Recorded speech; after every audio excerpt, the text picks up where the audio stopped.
because I have to behave. Is that okay? I was like, yeah, sure, bud.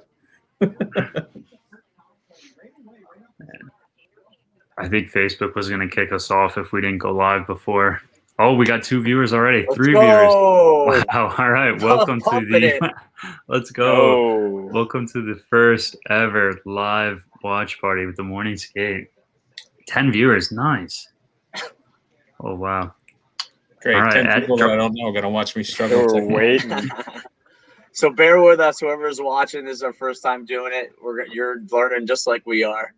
So there may be delays in any of the feeds that we're watching because I know I'm probably ahead of everybody else that's watching here. Nice. We're going to do some Can I Brands giveaways today. Got some each period. We're going to do a different giveaway with the promo code Can I Brands TMS 25. Bill, are you joining with a different one? What's going on? We got 2 Bills. Oh my God, Bill's a twin? I didn't know you were twins. Can you kick one out? How does that work? Yeah. Yeah. There we go. I just had to refresh. I don't know why. It's like randomly restart. All right, we got. stuff.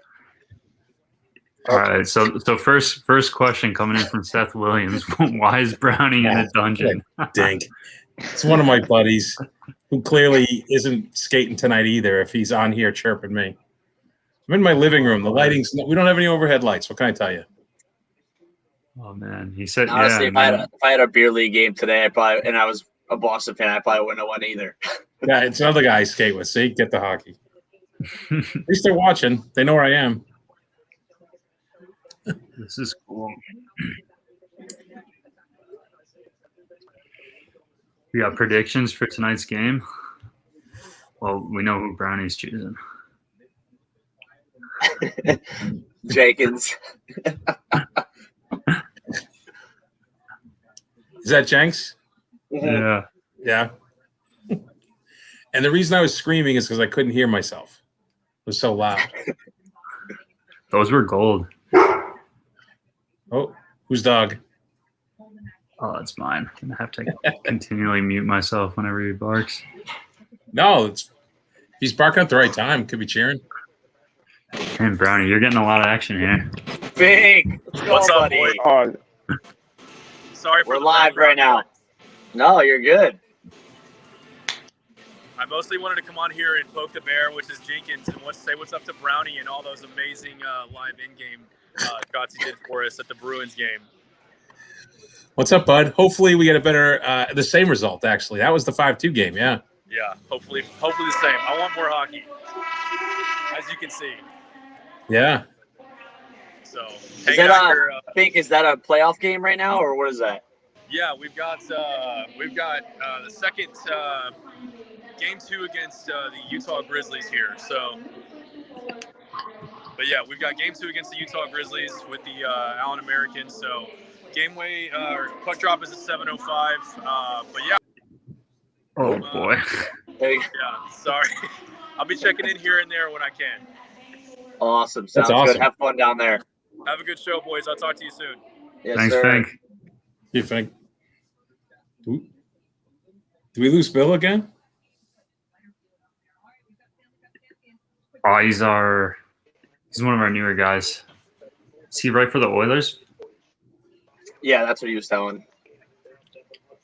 keep on dropping out. I don't know what's going on. I'll be right back. Oh my God. I got to text him to stop. Brownie, these are relentless. Yeah, dude, welcome to my life.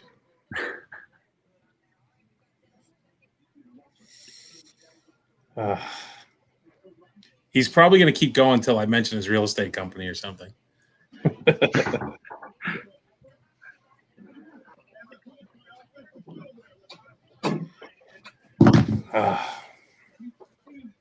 Look at these two. Jesus.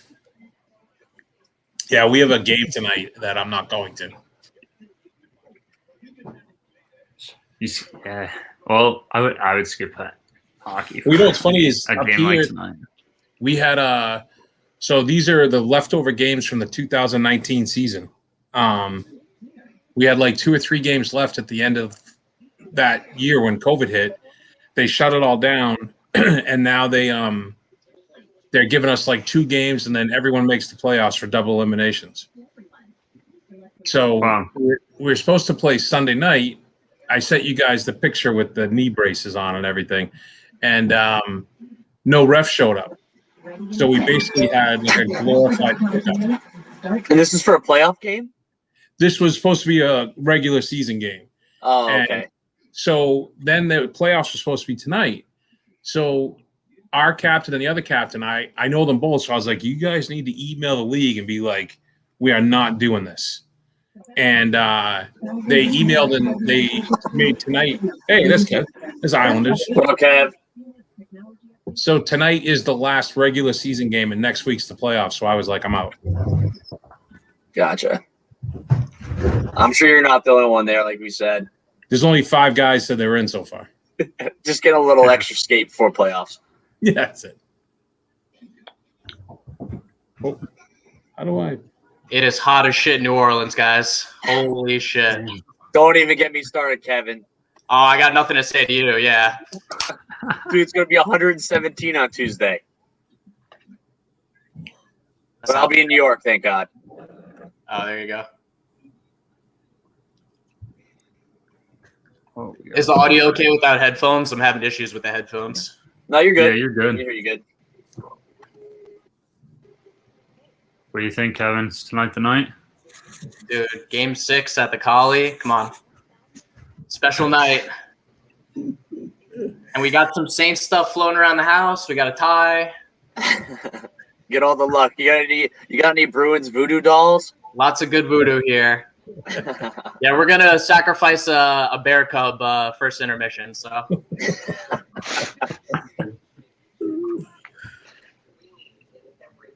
Oh, you better hope it ends tonight, because if it goes to 7, it's over. Oh, yeah, that is not a good thing.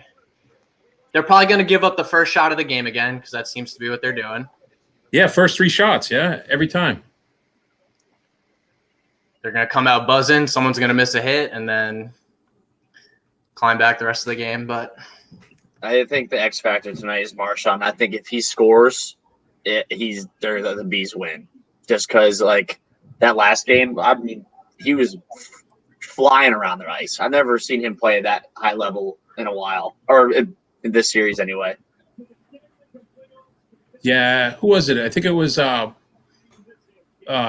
Bailey or maybe one of the other guys in the line hit Marchand at one point down low in the Bruins end, which could have been a cross check, could have been a board, and you could tell he was pissed. And that's when he had that monster shift. yeah, and one thing that surprised me about that line, actually, I think Bergeron took a retaliation penalty at some point last game. Maybe in the neutral zone, he just took a hack at someone, but Is that the end of the period? maybe, yeah. Yeah, he had that over the I've seen glass dudes penalty like that.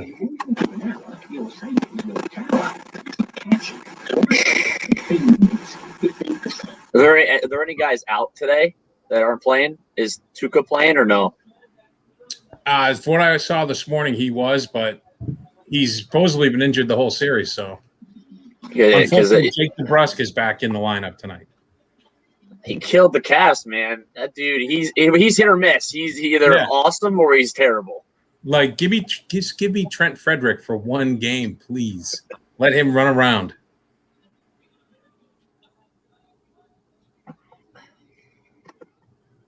I think in Varlamov, I'm assuming, and then in net for the Isles too, right? I think so. I didn't see anything else. He's been the guy. Taylor Hall prediction here. Hope so.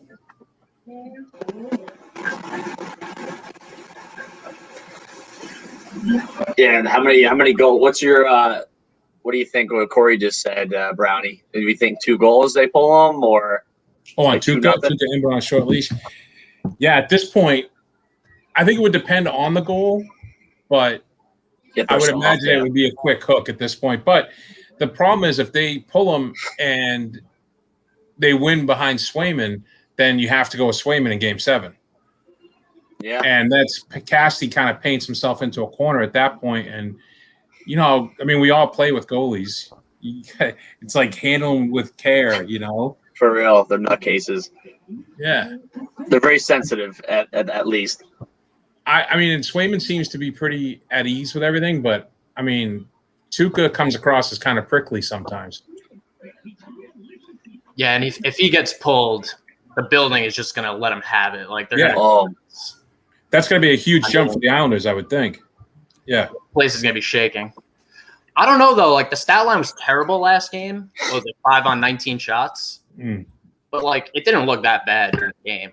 Like it felt like a run and gun game with like a lot of chances, even though it was less than 20 shots. I mean, weren't like the shots on goal like crazy out like opposite? Like 40 something to 19. Yeah, it was that's 44 insane. or 45 to 19. Yeah.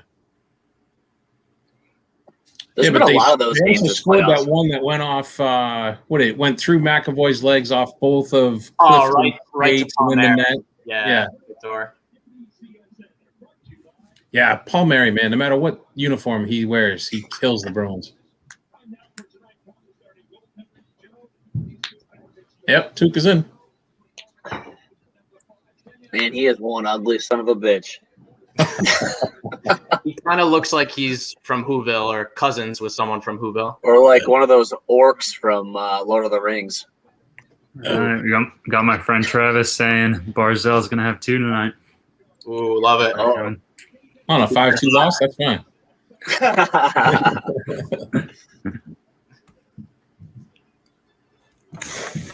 So are you guys on the same, like they're just showing them in the tunnel? They just showed that on mine, yeah. Okay. So we're pretty close then, timeline. I think Garrison and Bill, when they were on with me, they were the farthest behind me. Pledge, curbside rental, and low-touch transactions. With so many ways to help, you can count on us for the assist. Enterprise. We got any interviews coming up with the morning skate, Garrison? Any thing we can plug? I had a really good one with Justin Rothschlanger. I still can't pronounce his last name, but awesome dude. He runs like a performance coaching company. He was the strength and conditioning coach for the Miami of Ohio, and then Columbus and Anaheim Ducks. So wicked smart nutrition, mental performance, physical performance stuff. And Can-I Brands actually hooked us up with him. So we got into a lot of the benefits of CBD, which was cool. And just kind of all around things you can do to better yourself. So that was one of my favorite podcasts, cool. Honestly. Yeah, that one was really cool. And Fink said that he was interviewing the girl goalie tomorrow, right? I think he said. Yeah, Taya, first OHL draft pick. That's crazy. Yeah, it's a big one. Did she play in college or no? Did she go?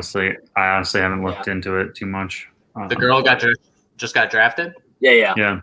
I think she got drafted into the OHL, no? So she's like 15, 16. Yeah. Oh, you said she gonna play in college. My bad. Well, yeah, I don't know if she did or not. She got drafted right out of high school. No, it's like a midget league. It's like pre-college. Oh, gotcha. But that's like the best. I don't know. Probably the best junior league now. Yeah, I would say so. Where most of the guys come out of. Thanks, Zach. My guy. Always got to gas yourself up. Love it. Is that from your burner? Yeah, right. It was me on the side. Oh, here he is. Here's the man. Patty B, let's Patty go. B.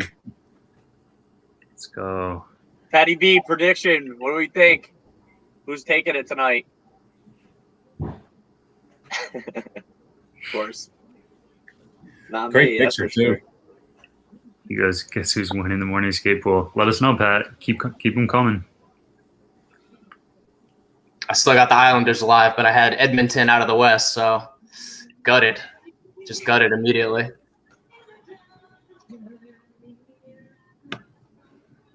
I like that. I could definitely see that tonight. Islanders and OT, please.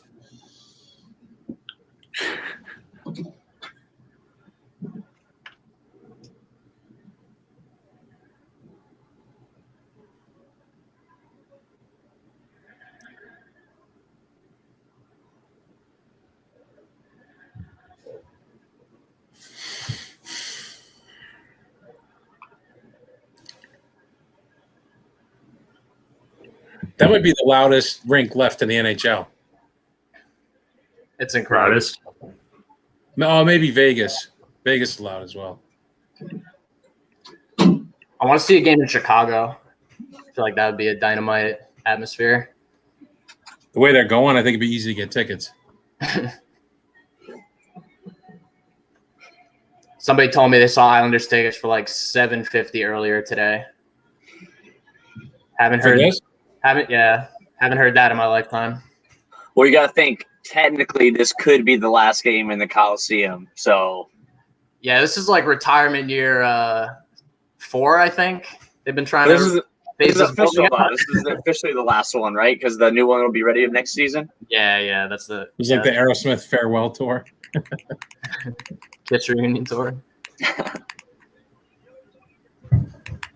Oh, baby. Here we go. Is he wearing a Bossy shirt? Oh, yeah. Nice. We need some goals tonight.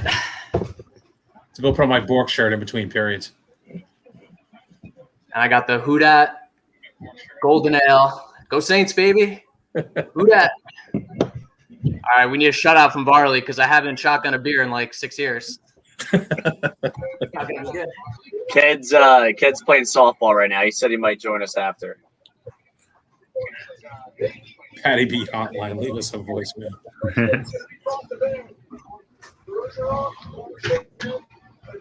That was a pretty electric anthem right there. I know, I got chills.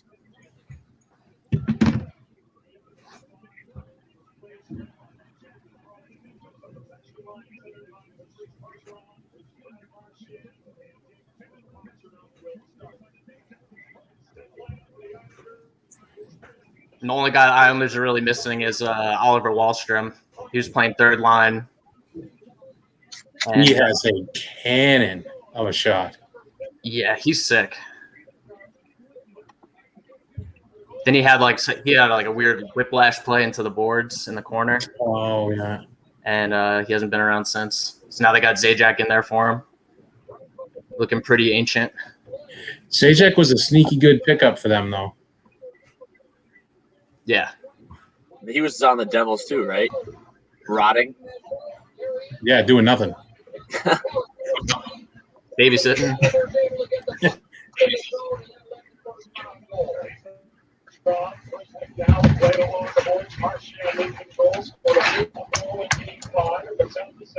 Charlie McAvoy had 3 assists in that game. Losing a deep back in the goal. Ryan Phillips on the outside of first round. Just played off the glass before it gets up for Boston. Marchand is almost put to the quick man. Expectable. Walks the line for the shot. Don't sit for Boston. The rotation of those people waiting for Marchand. He's defensively caught by Pellet. The Bruins double team that proportion. The Islanders survive it. Brownie, are the Bruins normally like a 6 third period team?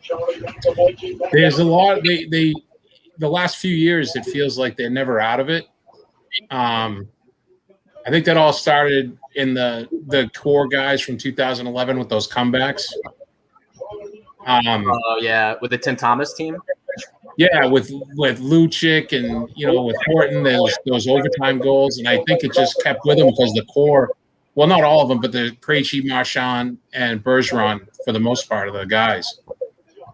And I just think with Bergeron setting the tone, they just kind of follow him. But their goal differential in the third period, I think, is one of the best. Oh. Yeah, because usually that's the Islanders' strength. And then I saw game 2, maybe they lost the third 3-0, and I was like, wow, can't remember the last time that happened. They're the same team, basically. Yeah.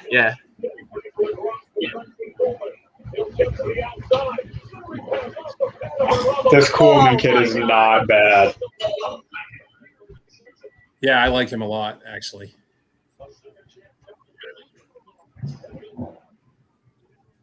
I didn't know anything about him before last game. He impressed me a lot. Oh, Both teams a lot of good chances already. At least 2 from each.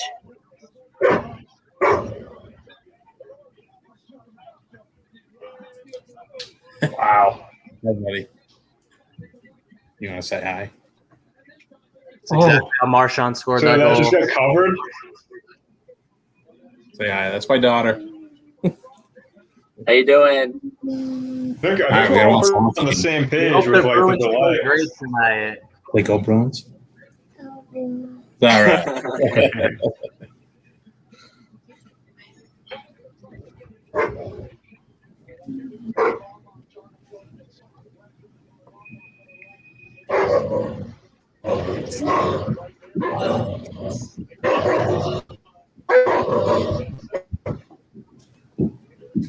Oh!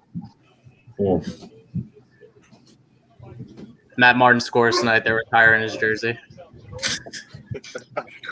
They might anyway. Besides that, They should.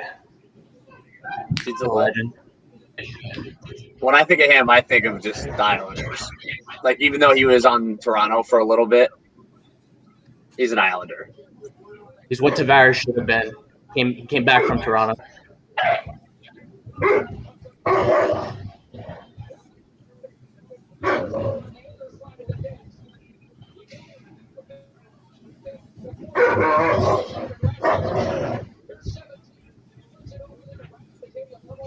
We got a question from Patty B. He's asking, during beer league hockey games, do we like to listen to music? Like in between puck, like in between play. I think he means like all the time. Oh, I can love do- it. Yeah, Like I would do it. the lady or like the guy that DJs like our games, sick. He does a sick job, and he Yeah. like announces the goals like legit too. It's unreal. Really? That's awesome. Yeah, it's pretty legit. Yeah, between play, 100%. Because then if it's not, there's no music playing. It feels like you're just playing a pickup game. I mean, it wouldn't be. It's not the music I would pick, but like, at least it's music. I did that for I told you guys, we couldn't get refs the other night, so I don't think we're getting music. Garrison. I think was playing when I DJ'd the club hockey games at Brockport. At least I think I did 2 or 3 games. That sounds like a lot of Good fun. times. Dude, I had like when we would score, or when the other team would score, I had like the my favorite one. I had like the Door the Explorer, like "We Did It" singing when they scored. It was brutal.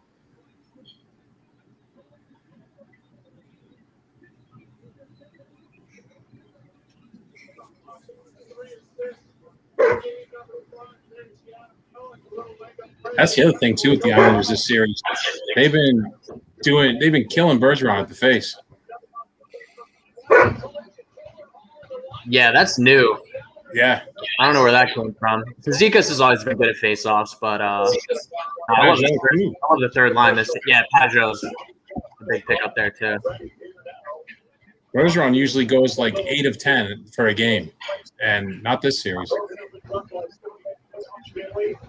Do you guys remember when J.G. Pajot scored 4 goals against the Rangers in the 2017 playoffs when he was on the Senators? I didn't even know who he was when till I this knew he season. was be a pain in the ass for the rest of my life. Senators, Rangers. I don't think I've ever watched a game between those two teams. I feel like a few years back, they always seem to find each other in the playoffs. Yeah, they had that weird run with Andrew Hammond in goal. Never heard of him since, but he had like 2 really good series.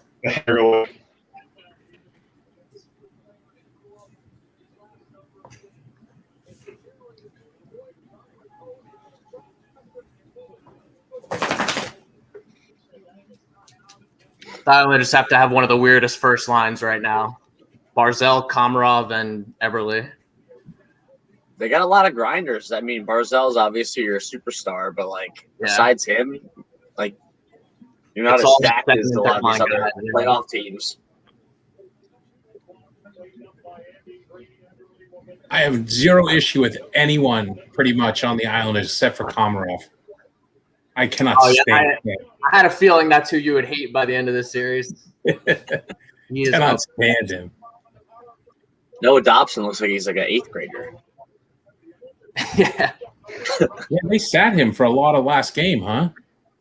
Yeah, I noticed him shortening the bench more than ever before our last game. I think he sat Martin too most of the third period.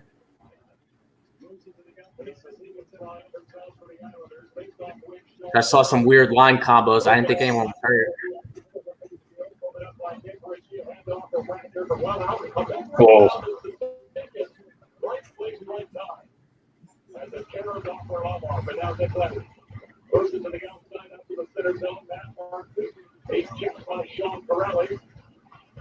Just wedge it off the inboards and rolls in our Lombard, put it on a seat for Nick Lenny all the way around.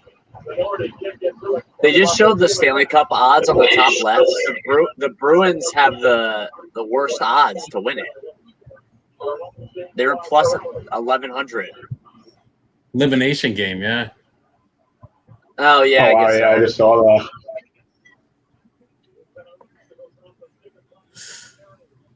Well, if you're a Bruins fan, I'd be putting your bets in now because if they win this, that's gonna go up or down, however you look at it.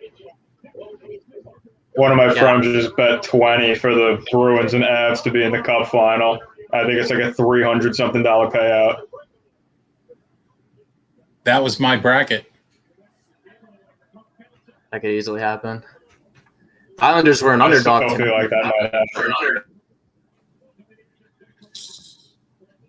They went off at like plus 120 something.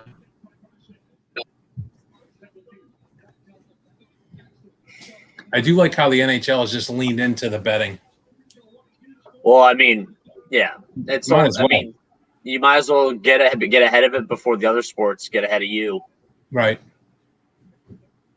Like the Phoenix Suns, they just renovated their new stadium, and my roommate's a season ticket holder, and we got to go in and like check everything out before they were finished. And they were like, "Yeah, this spot right here, like it's gonna be a food stand, but like when betting becomes legal out here, that's gonna turn into a sports book inside the arena." Jeez. So like all these stadiums already have stuff in place to have it inside the arena, which is genius. Yeah. And your card. With no contact service. It's only a matter of time. Because I'm not a big bettor, but like if I have access, like it's still illegal in Arizona. But like if sports betting, I can do it on my phone here. I would 100% live bet during a game I'm watching. Like we went my first time to Vegas, we saw it was like the third ever game at T-Mobile, and we like put money on like the over, and we were just rooting for goals the whole game. It was like the funnest thing ever. And it hit. The final score was like 7-4 or something. Yeah, and there's a new rink. It's right at Belmont, right at the racetrack. Oh yeah, so that definitely is gonna have We're gonna stuff check that there. out. Yeah, that's probably already got a huge spot in there for like putting bets in. Mm-hmm. Have they you ever- released any pictures of the new rink or anything? Yeah, I've seen some plans and stuff. I mean, it looks pretty cool. I think they have like a big brick like section. Remind me a little bit of City Field. Like it's modern, but they have like the brick, more of a classic look.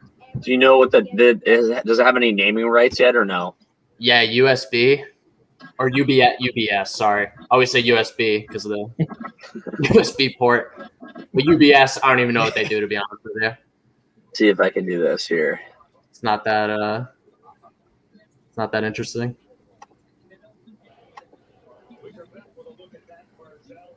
Yeah, I really wish they just. I wish they would just keep the Coliseum for the playoffs because that's what everybody wants. have their home the regular season at the new place, and then go to the Coliseum for the. Actually, that would be kind of cool. Throwback, yeah. All the old timers would love it. Dude, they have this virtual thing online here. This thing is sick. Of the new stadium. Yeah. Well, let's see if I can make it bigger here.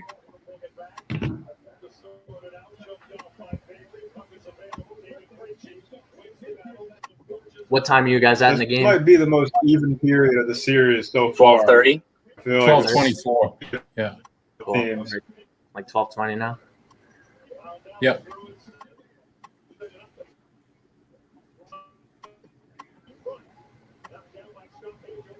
Yeah, this is definitely one of the tighter periods.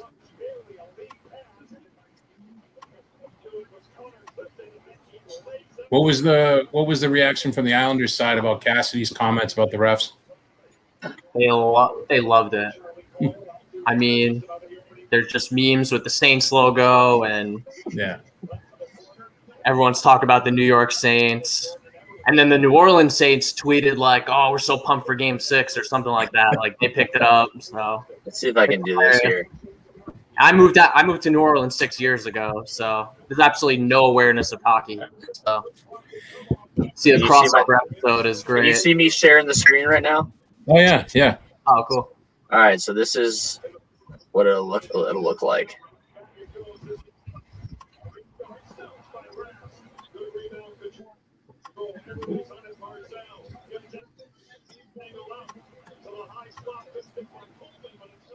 Yeah. UBS Arena. What? It probably has more seats, I'd imagine, than. Definitely than Barclays. Barclays was never meant for hockey. Oh my! I went that. So when I would watch the Caps play, it would either be I would go to see them play the Islanders or the Devils, just because going to the Garden is just so expensive. Sure. And they have that one side of the rink where you can't even see the goalie unless you're sitting literally front row. Yeah. Yeah. I thought It was- this would take off a little bit because the guy who owned the building and a majority of the nets, something like that, he was this Russian dude. So I was like, oh, he's probably into hockey. He's probably going to try and build a team or whatever. But Hey, as long as they don't have any vehicles on the right side of one of the nets in the new one. Zajac. Oh, my God. That's a big goal. Louis Amarillo is a living genius. I can't believe this guy. He's 3 for 3. He's 4 for 4 on trades the last 2 seasons. Who did they get last season? They got Pajot, who's like the big guy, and Adam Pelech tore his Achilles in warm-up. Juggling the soccer ball, and they in traded a pregame. Yeah. Yeah, and they got Andy Green. He tore his ACL juggling a soccer ball. Yeah, That's crazy. dumb game they do in The pregame. 2-touch game. Yeah. So they got Andy Green. So yeah, 3 of them are just guys he had on the Devils, and he shipped them over.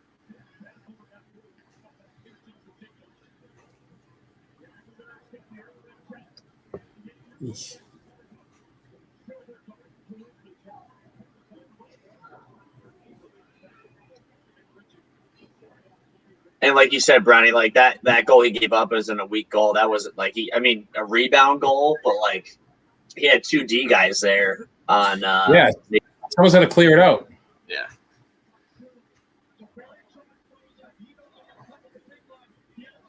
That's your top tandem right there. Just got out muscled there.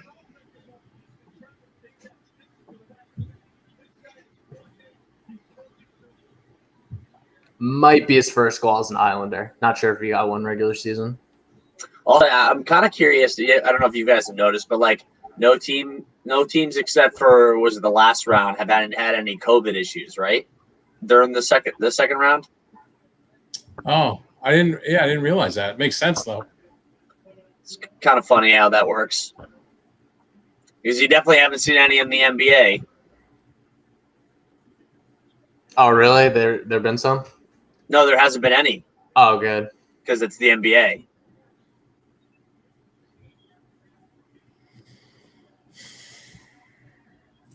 They did not want to give up the first goal.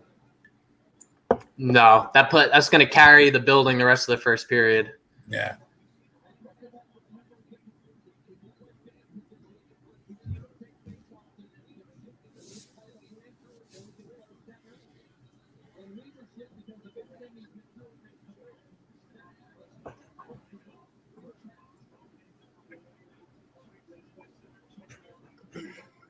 Were people talking about benching Tuca this game? Every game. He is the most polarizing player in all Boston sports. I mean, weird. The fans have never taken to him here. It's crazy. The Finns are known for like really good goalies too. I don't know why. Like, I mean, he's got the best stats like in the playoffs. He's got the best stats in Bruins history for a goalie. It's crazy. There's a very prominent writer for the Boston Globe, hockey guy, Kevin Paul DuPont, and he's an excellent writer. Been covering the Bruins and hockey for, I don't know, 40 some odd years. And he constantly goads people on Twitter to saying stuff about Tuca. And he just hashtag Tuca's fault for everything. Like people oh, I went to the Garden and the food that I ordered came out cold, and he's like retweet with Tuca's fault on the bottom, Pasta misses the open net, Tuca's fault. Yeah. Yeah. Oh, there people were probably blaming him somehow, especially on the sports radio call-in shows. Oh yeah, well they got to talk about nothing at a certain point.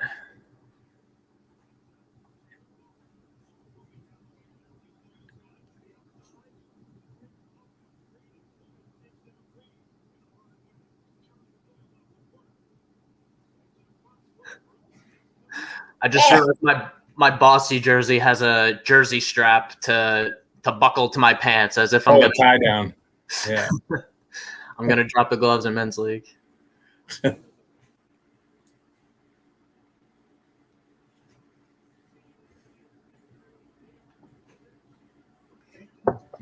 We had speaking of men's league, we had a like actual fight in ours like a couple weeks ago. Oh so like there's supposed to be like as soon as if you throw a punch at all, you're supposed to be ejected.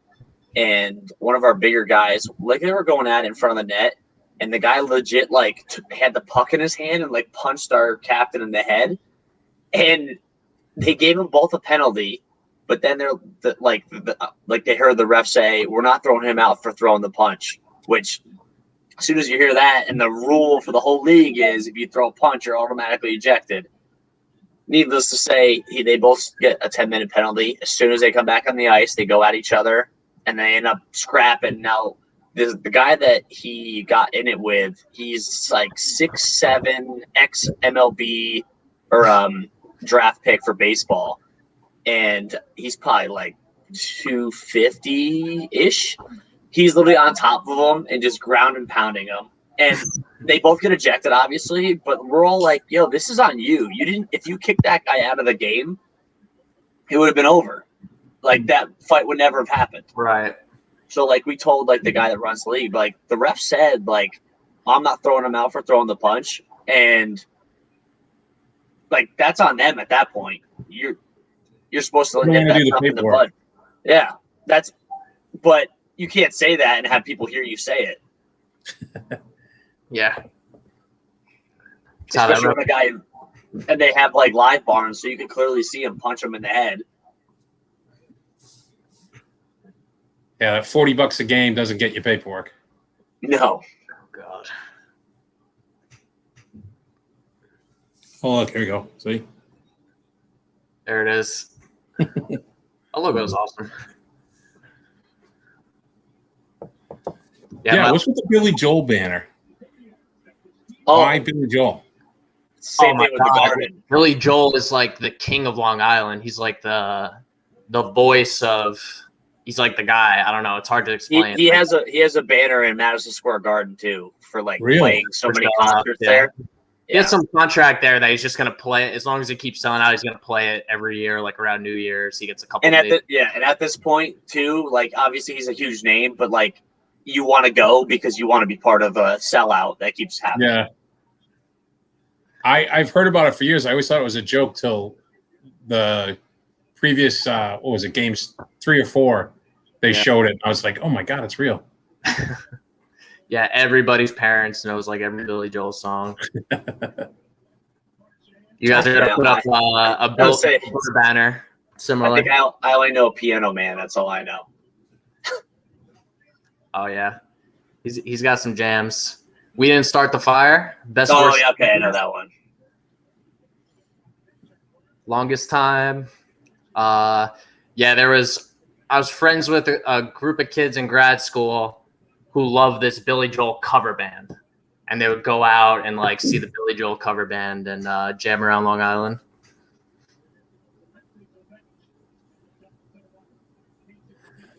It's dedication going to see a Billy Joel cover band. Yeah, they were called. I think they were called Big Shot. Pretty good cover band name, I guess. Was it? It's Step Brothers when they're doing. He's like strictly '80s Joel. Is they play Piano Man?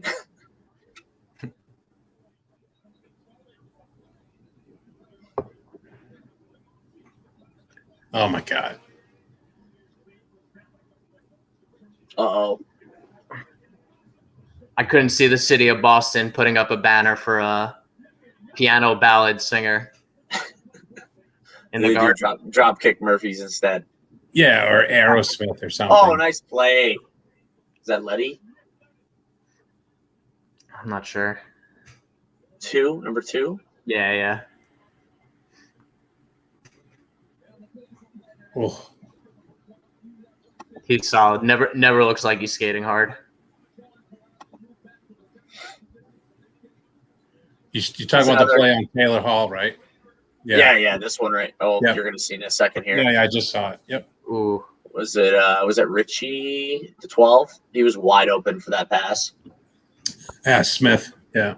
Oh, Smith. Richie's 21, Smith's 12.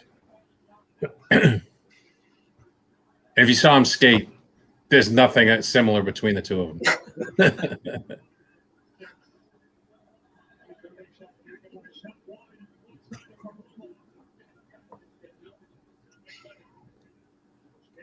McAvoy grew up like 25 minutes from the Coliseum. Yeah, there's that famous tweet of his when he was a kid, how he hates the Bruins.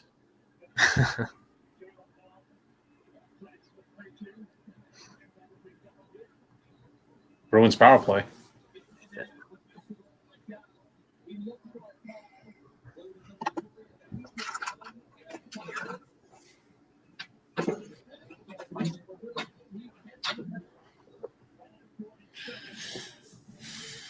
Yeah, Kevin, a kid I used to coach just moved down to New Orleans. He found this little dive bar where he walks in and they're like, "Oh, the hockey guy's here." Yeah, I have to put you guys in touch. Oh, for sure. You know what bar? It looks like the Island of Misfit Toys. I hope it doesn't insult them. But he sent me a picture, and I'm like, "You do not look like you fit in with these guys." He described it as the city of Misfit Toys. Hilarious. Yeah. He described it as the way he described it to me. He goes, I found my people. They have the game on, $2 Miller High Lifes, a jukebox, and a cigarette vending machine. It's a mix of like a little bit of Northeast, like dirty South, and then like a European like culture, flair, whatever. They got the music, they got the art, they got the food. It's a great little town. How long have you been there? 6 years. Oh, nice. Yeah. And the dive bar is like a work of art here. You know, you go to all these different places. They all got something funky. One of the famous ones is called Snake and Jake's Christmas Lounge. It's just a converted garage. It's like a little shed with a tin roof. And they got a bar in there and stays open till like 4 or 5. Ask him. What brought him down here? Work. He's an athletic trainer, and he works at 2 different schools down there. Oh, cool. Great kid.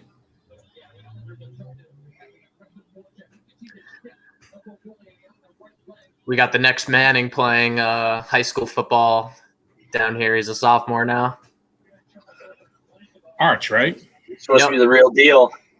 Yeah. He's going to get every offer in the book. He's at the same high school as Odell Beckham and Peyton and Eli. Yeah, I saw the video of him at Clemson, I think it was. I'd be shocked if he doesn't go to Tennessee or Ole Miss, honestly. But then again, you never know. Because where did Archie go? Did he go to Ole Miss? The dad? Peyton, yeah, the dad. Yeah, I think he was Ole Miss.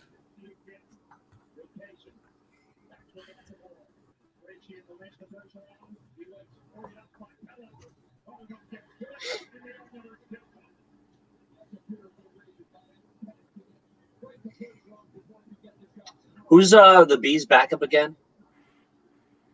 Swayman. Is he a young guy? I can't remember. Yeah, he's I think he's 20. Oh shit! Yeah. So he's they supposed to be Halak, like he outplayed Halak. Is he supposed to be the next guy? I'm assuming Yeah, this Duke is probably. I think so.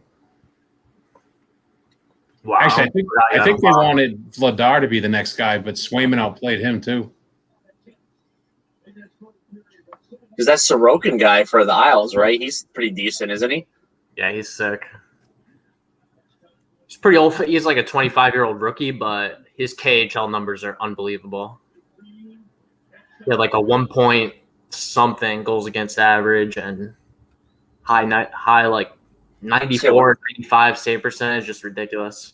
I wonder what took him so long to like come over here. Obviously, he was good for a while. Yeah, I don't know. Another penalty. Yep. His numbers through the first 4 games were absurd. They were like he was keeping pace with Patrick Waugh that year. He was a rookie, and Montreal won the cup. Can't do that. Hey, Kev, the name of the bar is Vic's. Vic's? Okay. It's in Chapatoulas? Chapatoulas? Yeah, that's one of the streets. That's his new bar, apparently. Cool. Got to check it out. I watched when they beat Florida in the first round a few years ago. I was watching the game in this bar called the Columns Hotel, like this old Southern building with the columns outside, nice garden. They got the old like mahogany bar on the inside. Everyone's drinking their classy drinks. And then there's a little side room with these 2 armchairs. Me in one with my jersey. This dude in one with a Yager Panthers jersey on. We're like this close to the TV. Watching the game. It went into double overtime, and then the Islanders pulled it out. It was wild.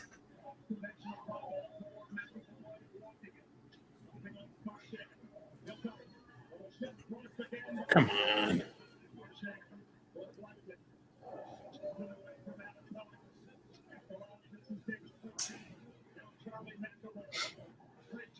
This is where I feel like Varlamov is in their head a little bit. How they're looking for the perfect shot on the power plays.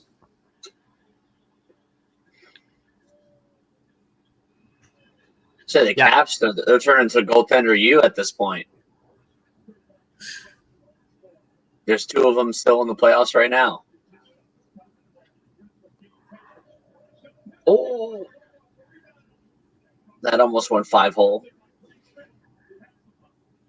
And they score some beautiful passing play goals, that top line, but they score some like down low goals too, and like driving to the net and just like being good with the puck in a tight space.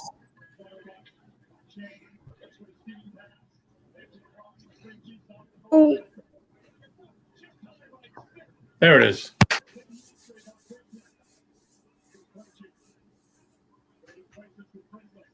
Oh, you're super far ahead of me. Yeah. Oh, I mean, really? I'm sorry. I won't react. No, I'm sorry. you're No, good. you're good, dude. No, Do maybe you want me to not betting. pause? Can I pause it for like 10 seconds then? I mean, you can try. It's no big deal. It doesn't matter. Yeah. How We're all far gonna see it ahead? eventually. I think it's only going to come up on goals because everything else. Yeah, I think it was. They You're don't- probably they like don't- 5 seconds ahead. Yeah, not Right. much. Hold on.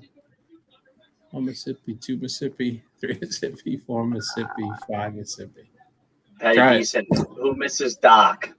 I mean, I Right. wish they could just like strike a deal with him. I know he's retired to like do just like the Cup Finals. That would actually be sick. Yeah, right. I'll take Doc if he doesn't bring Edsel with him. Yeah. I'll be curious when like next year when it's on ESPN who were like the main guys. Like obviously everybody wants Gary Thorne, but I haven't heard any like rumblings of him coming and doing it because he's like, which is crazy. He just does the Orioles games. He's like the Orioles guy, which is hilarious that they get a guy like a big game voice like that for like the Orioles.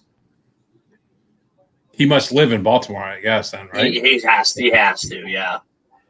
You guys ever listen to Howie Rose? He did Islanders TV and Islanders radio for a long time, and Mets So games when I too. when I was back in New York, I would get all the obviously Islanders Rangers games, and both the guys that do both their games are really good.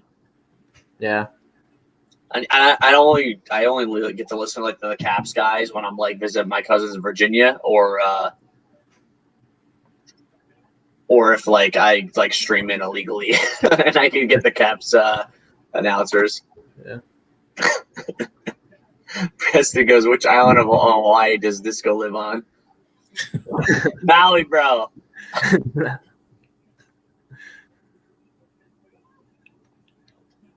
I thought Kenton was coming on this. Well, Preston was, but I think he's fighting for the computer privileges at this moment. Ah.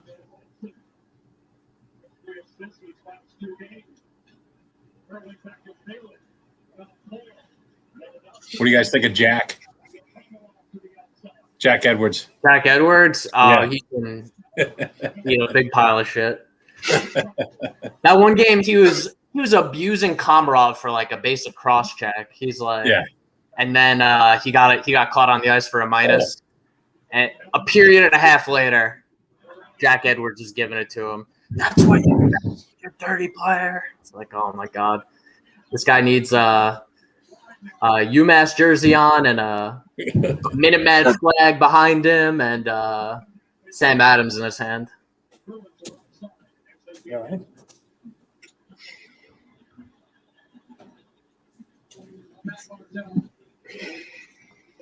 I love homers though; they're so entertaining.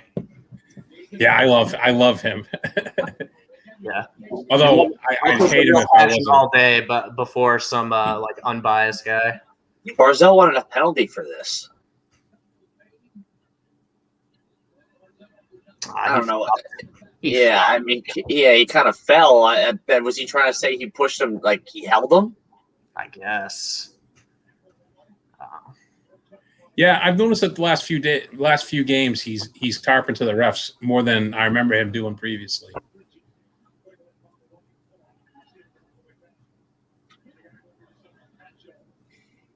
I think I was listening to Ray Ferraro talk about it. He was saying that the refs let so much more go in the playoffs, and it kills the guy with speed because you can hold him up more. So he's saying that McDavid's not getting the calls he usually gets. So that's a good point because maybe it's the guys that are they're used to getting that extra step, and now it's taken away from them. They're getting frustrated. But a guy like McDavid's got to know that though. Like, then if they're letting that go, he should be doing the same thing. He should, yeah. Oh. Yeah.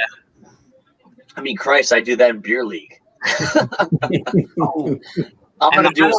Pretty much everyone but Barzell and the Islanders will muck it up a little bit like that. Like that's their game, holding guys up and finishing hits and stuff. But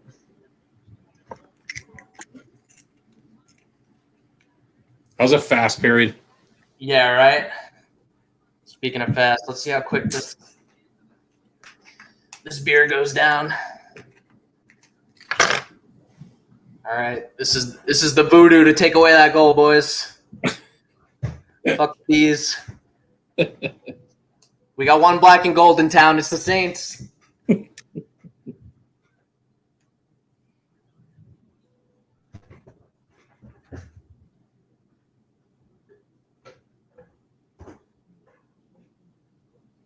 Oh, I just saw Preston's text.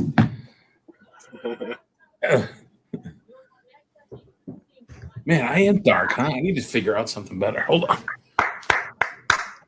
Let's go Islanders, baby.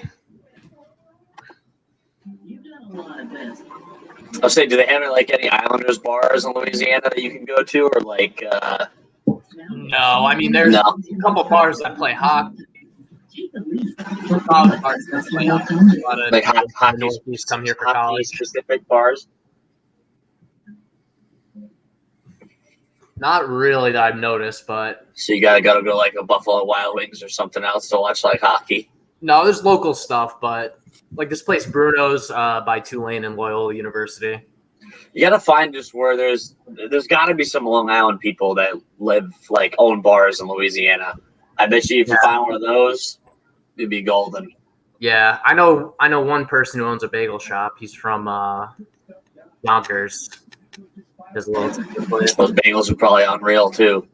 Oh yeah, he ships them from New York. He's not messing around. To say is a water truck coming with the water from New York State. That's the one thing about New York I miss the most is bagels, dude. Like the bagels and breakfast food out here is a joke. Oh, I can imagine. I've gotten enough. There's a couple of New York guys that are out here that own pizza places, so the pizza's halfway decent, but like you're not gonna get new East Coast bagels out here. Yeah. Yeah, but the one time I ran into an Islanders fan, like out in the wild here, during law school, I was delivering pizza a couple nights a week. I delivered to one of the strip clubs on Bourbon, and a dude's in there with a big Islander shirt on. It was playoff time, and I was like, yes, let's go Islanders. Yeah, that's awesome.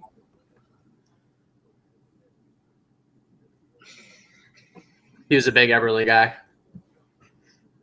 I'll say he was an Islander for a minute too, right? He was there for a while. Everly? Right? He's still there. He's still there. Oh, yeah, well, yeah. He's been there. How many years has he been there? 5 or 6 now. A good minute. Yeah. Did you hear Pierre after his goal the other night? He's like, don't let Everly get hot. It was like, oh, just stop, Pierre. It's just like watching a train derail. It's like you don't want it to happen, but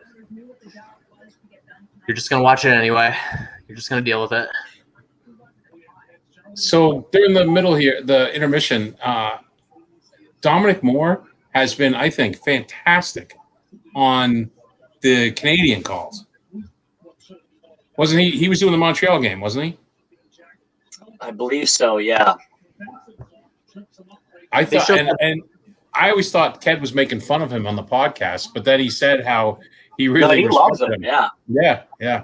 I think he was a little optimistic at first of how he would be like on the intermission stuff, but he definitely is coming to his own for sure. All right, boys. Yeah, I'll be back after the intermission here. I'm gonna go cook dinner. I'll be right back. All right. Cool. Oh yeah, it's early where he is.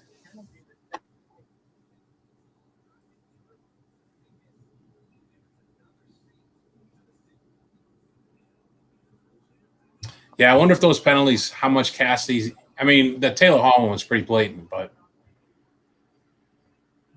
on Cizikas, but I wonder how much he influenced him. Yeah. On the first one. The beat writer for the Islanders, I think it's for The Athletic, Arthur Staple. He's pretty good, and he was saying that he's just like, what a brilliant coaching move by Cassidy. You know, he's distracted the fact that the best penalty kill in the league only went 1 for 4 in like the biggest game of the season so far. I mean, Trotz did the rest. Oh yeah, they're both, you know. I think they're both excellent coaches. Oh yeah. And what's cool about them is they're really good with the goalies. Like I remember when I was younger, if you ever played the backup in the playoffs, it was like a huge controversy. It's like a quarterback level controversy. But like the way these two handle it, no matter who's in goal, they make it seem like it's the right move, and no one's too riled up about it. It's it's funny is you don't realize how much coaching makes a difference until you see like the I'm blanking right now. Of course, Disco is making dinner. The coach for the Caps. Islanders for the Rangers. Might be back now. I don't know. Where are the Rangers right now? Rangers are hoping for another lottery win. Yeah, exactly. Well, according to Ked, the Rangers are waiting for Eichel. I could see that. Yeah, but at this point of the season, you see like the matchups for this. Like even though Trotz had the last change, if Cassidy was putting out the Bergeron line, Trotz wasn't going to put out Cizikas' line, and so even though Trotz had the last change, Cassidy was kind of forcing his hand by who he put out there. Yeah, and it's just that kind of chess game makes a huge difference. It can make a big difference. And, working the officials is part of it. Oh, for sure. Yeah, we were talking at work today. So Cassidy gets dinged for $25,000. The Jacobs have never had the greatest reputation as being spendthrifts, right? They're a little tight with their cash. They used to be. They pay up to they're up to the cap now. So we were thinking about it.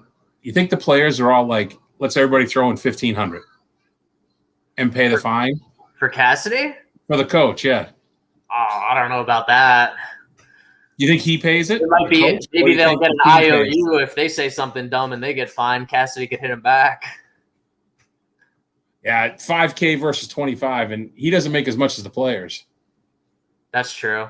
Yeah, maybe I don't know. Maybe Bergeron and that's what I was thinking. For sure, Bergeron did it. A few guys would follow suit, and take care of coach. I just don't know how that works. Is it automatically the coach pays it, or does the team automatically pay it? I don't know. The way when I listen to Chicklets, the way Biz talks about getting fined, it definitely came out of his pocket. Yeah, but he seems to always be talking about the money on the board, during the true. And for like 1,000 games, that's what he seems to complain about the most. Yeah. I don't know. They're kind of quick with these like social media fines. I don't understand it at all. I feel like that WWE type shit is the type of stuff people want to see. They want to see the drama off the ice too. I mean, you turn on ESPN in the middle of freaking now, they're talking about the NFL all the time. If you have the drama, it sells. I don't get why you'd want to force that out of the situation. The best marketing the NHL could do is eliminate the instigator, and there would be fights leading ESPN highlight packages every night. Yeah, you don't have to go back to having the tough guys and the stage, the heavyweights and the stage fights, but you want to get rid of like the guys like Kadri's hits or some of these predatory hits. You got a guy who can just go beat the wheels off him, and without getting the instigator. Oh yeah, take care of that. Yeah, it's going to be in your mind way more than a delayed penalty from the ref. Like, and every time you go to the game, what are all the highlights on the in stadium board? It's all fights and big hits. Yeah. One of the biggest nights of the season is like, are the Rangers going to come out and challenge the Caps and beat the shit out of them? Right. And take care of what the league didn't. I mean, I guess the league has to push back to an extent, but I'd love to see it go off the rails for a little bit. See what it would be like with like a WWE. Like no one gives a shit about the fighting. Like we're just gonna let it rock. I'd be willing to wager that there's more CTE damage done on some of these hits than there is in any fights. Absolutely. Especially now you can't just take your helmet off. Yeah. You got to punch plastic like a moron for like 5 minutes.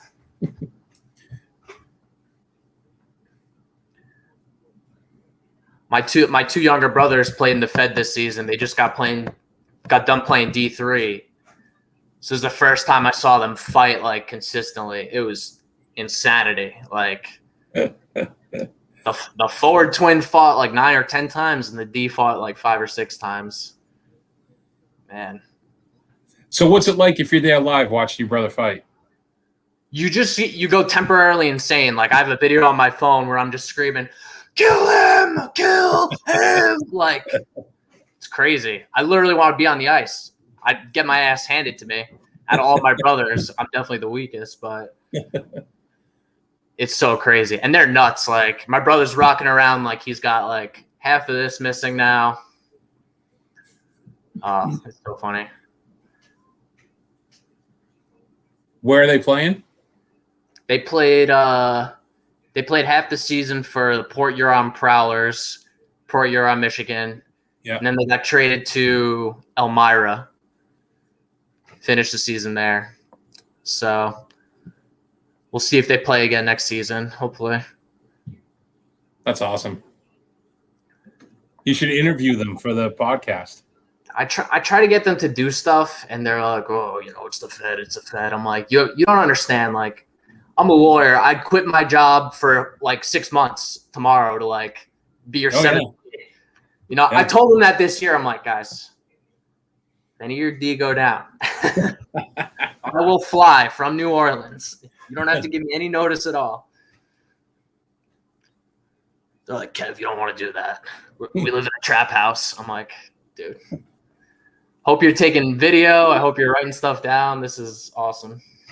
Plus, it's the stories that everybody wants to hear about, Yeah. They got a player coach. Guys. What's that?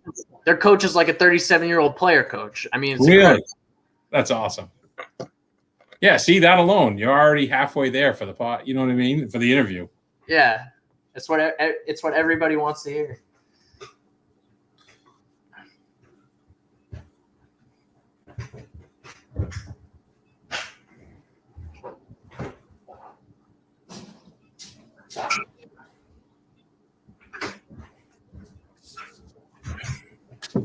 All right, we're going to open one of the Hoodats because I'm really banking on the fact that the Bruins aren't going to score 6 tonight. 5 or less, we're happy. I hear one too.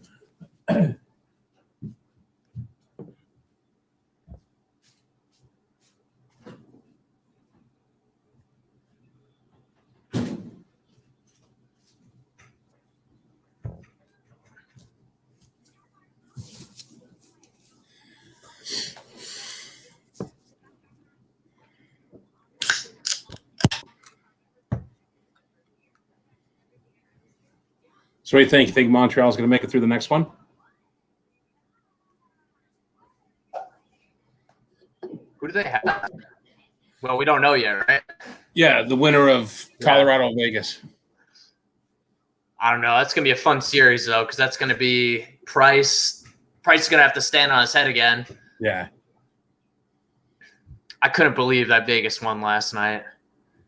I had Yeah. I bet on Colorado. I turned the game on as the third period was starting. I'm like, 2-0, perfect.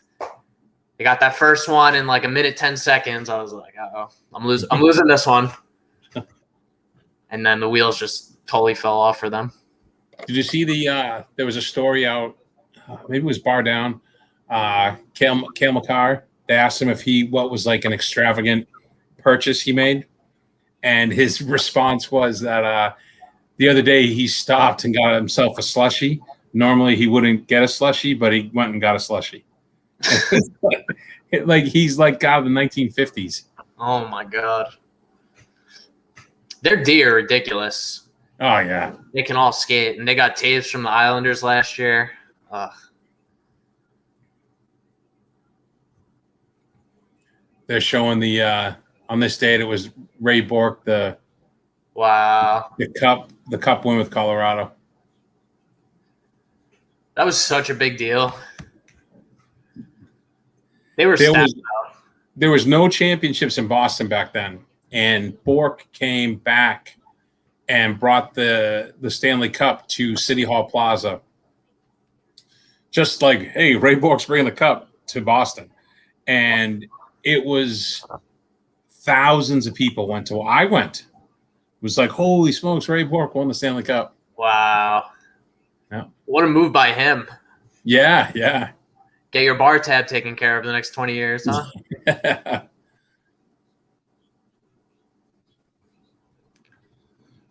Yeah, it was crazy to think he left here to win a championship, and everybody went to cheer him on. That Avs team was ridiculous. They had Rob Blake and Milan Hajduk, Sakic. Wow was in net. Yeah, I remember Hajduk being on like the second or third line, and I was like, "Yeah, this is cheating." Forsberg too, right? Yeah. Before he had his feet, he had all that his feet issues. Oh wow. I want to say he had 1 foot, if I remember correctly, and it's probably not right, but I remember that he had like an issue with his foot when he skated. It would shrink almost the whole shoe size. Wow. Like during the game. And it just became too uncomfortable and painful for him. That is so weird. Yeah, I'm almost positive that's the story. Yeah, and they used to have those battles with Detroit too. Oh yeah, it was either Detroit versus them or Detroit versus Dallas. I feel like in the Western every year.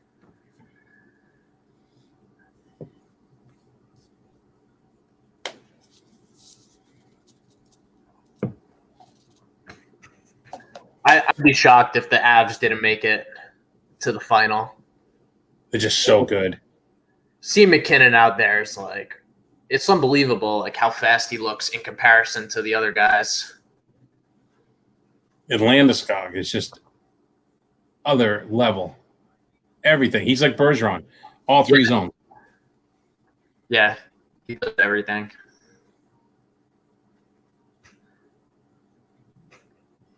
Yeah, and just once they get rolling, that's why I was stunned last night with that comeback. Yeah, I'd never seen them just like get stuck in the mud like that. Like after the first one, they just lost their legs. Usually they're buzzing around no matter what. But in overtime, you could tell like that D must have made, who is it, Graves? He must have made some type of mistake earlier in the game, because I've been there on the point late in the game trying to like make the extra move or like find the guy back door. You lose your angle just a little bit, and then that's it. You're a child. And as soon as Stone opened up like that, I was like, oh, he saw something. That was it. See, Pelech, when they signed Pelech over Taves, or I forget how it happened, maybe a trade, I was kind of pissed at first. Because Pelech was, I have to admit, Pelech was my whipping boy when he first came up. But he's gotten so freaking good at hockey. Like he's their best defenseman.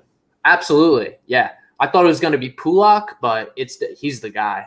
He's better than Leddy at this point too. Oh. But that was like the whole time I was coming up, that was always their issue. They never had D. And then with this group, they just hung with them. Mayfield, Pulak, Pelech. Ooh. Oh, McAvoy down? Yeah.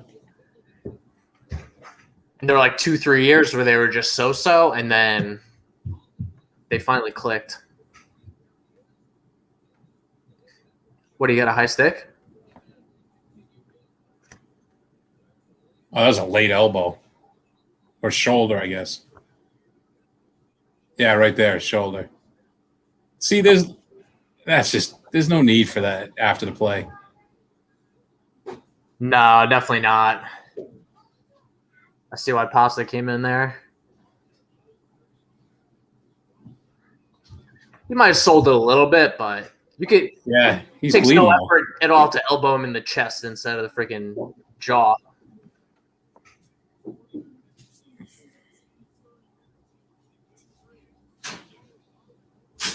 Yeah, one of the guys that went to the Islanders who I always liked, even before they won the Cup, was Boychuk. Yeah, yeah. Yeah, I think he got him, but I think McAvoy sold it a little.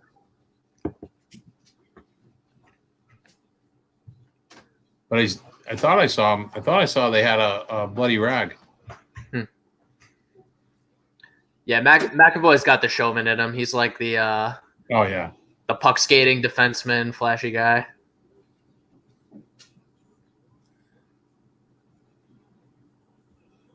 yeah. Leave it there. It's all right. I love My, it. my daughter's hamming it up right off screen. Oh, really? What are you doing? It's all right.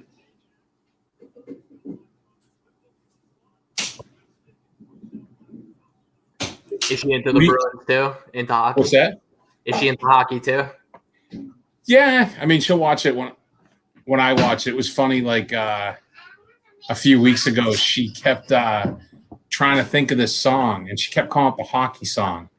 And I'm like, I don't know what song this you're referring to. And she kept going, and she was getting upset, and she kept saying the hockey song, and she would go, say, and I'm like, I don't know what the song is. It was the national anthem, and she was calling it the hockey song. So when we watched the game, she's like, that's it, the hockey song. I'm like, oh, all right. That's funny. I was going to ask you, what do you think the who the Islanders? Oh, Brian.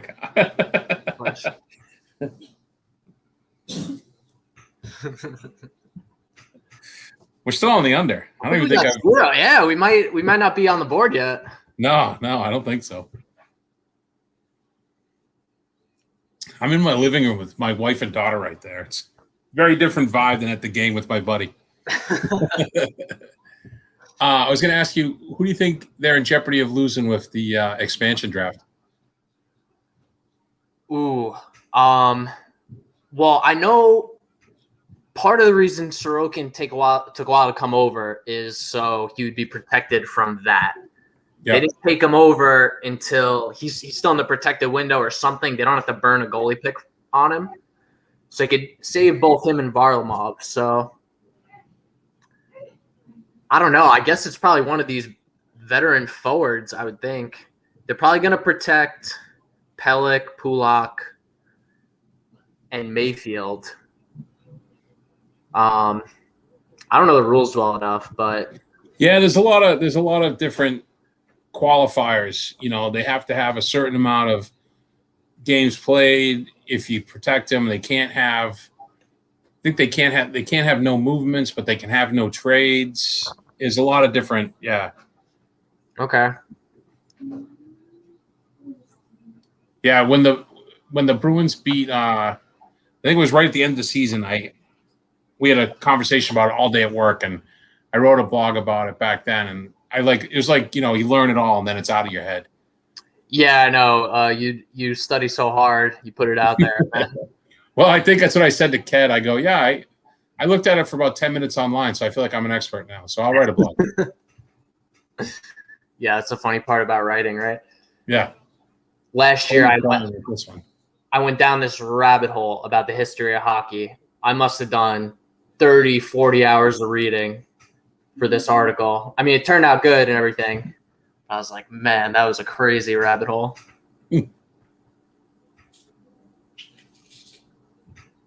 Yeah. Oh, here we go.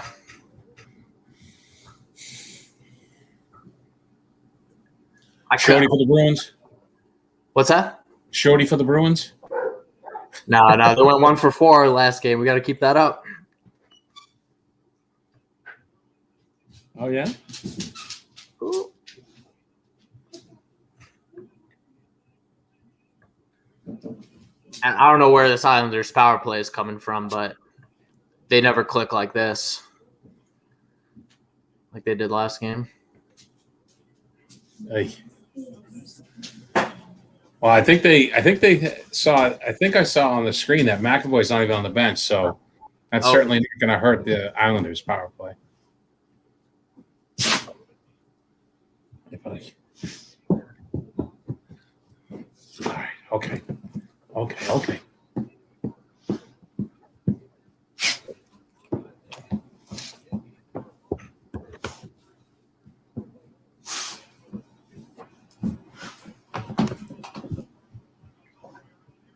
Oh, my buddy texted me. Apparently, that Rangers comment was intentional to throw me off my game. So we vanquished those spirits. That's excellent. Dave. See, your buddies are smarter than mine. Yours are much more low key chirps, where mine were just so blatantly idiots. I'm impressed they knew the term farm team. That's how you know the guy's a lawyer, because he's born and raised in like rural Louisiana. Oh, wow. See? You're teaching them. Yep. I got him watching the whole series against Philly last year.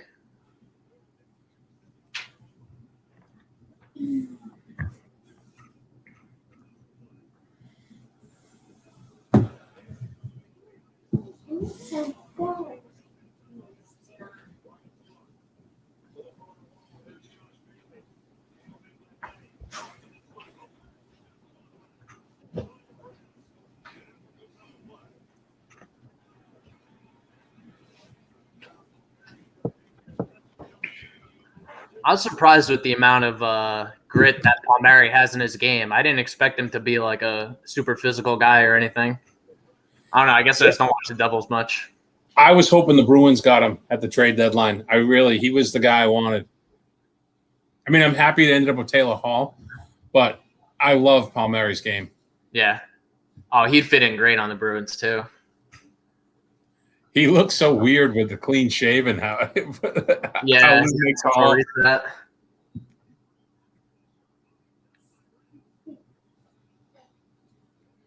Was there any term left on him, or is he just a rental for this year? Not sure. Let me look it up.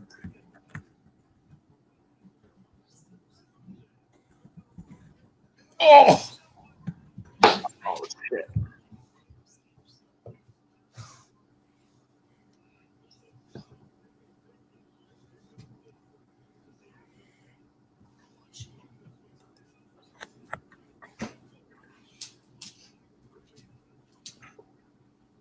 Do you want to show Kevin the egg?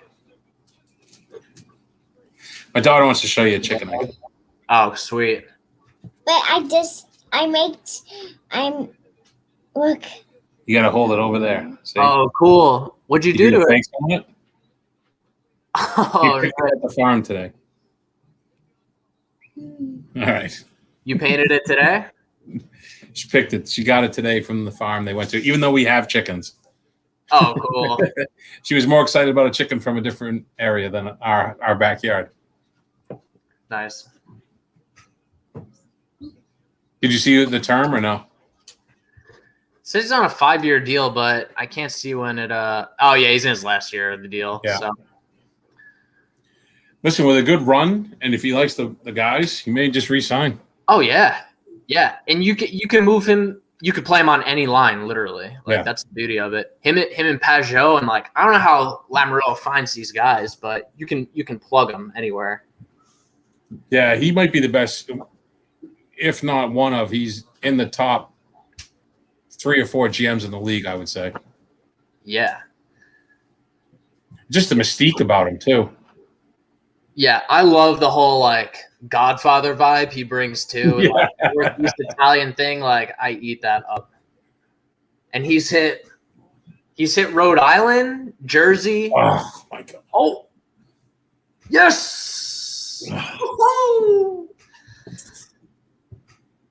Nelson. Brock Nelson. Yeah. It's like as soon as you forget like the last goal these guys have, they get another one. Like they just have enough like guys who pitch in. Wow. That was a great pass. Look at that touch. He beat. Was that Grizzly he beat? Yeah, he made a bad step.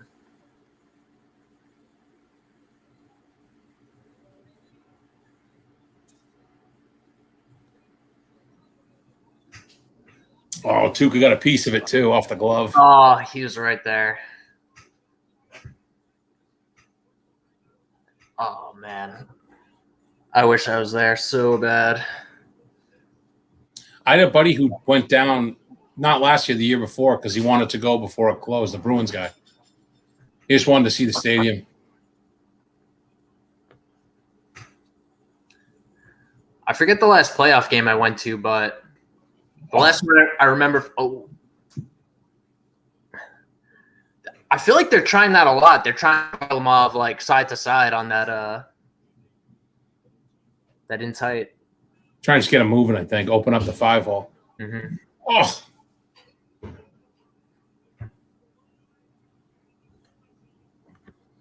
Yeah, Bruins shuffled up their lines a little bit too, it looks like.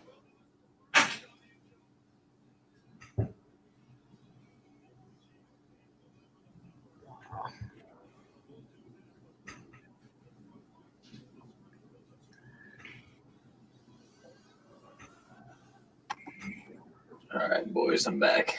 So Disco, What up? did you see the scientist? That's your guy. Say it again. You see the scientist score? That's your guy. No, I didn't. What did you do? He just like got it was a nice like touch pass through the neutral zone, and then he stepped around Grizzlick and cut to the middle, went against Rask, and I wonder if I could do this. Yeah, he walks Grizz and then skate left, shoot right. Let's see. Not a big Brock Nelson fan. no. Why not? I don't know. I don't think there's nothing I can put my finger on. Just don't like his face, maybe. I don't know. He has a horrible face. Kev, have you been following like Frankie and them, like their streams they've been doing? I haven't watched the streams, but I've seen like the post-stream pictures, and they're so funny. Like, oh my god, 180. Like, I'm gonna share this video. This is the Brock Nelson goal. oh my, he's a maniac, dude. Dude, Oh, yeah. That's all genuine, bro. It's I know. passion, yeah. It's so funny. Like that bar they talk about hurricanes. Like, All right, can you see what I'm sharing? uh-huh. Yeah, I see it. Yeah.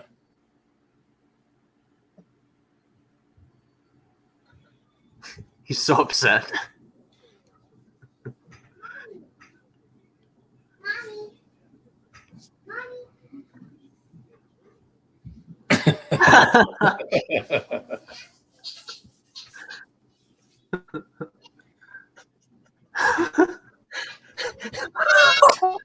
Oh. Holy shit.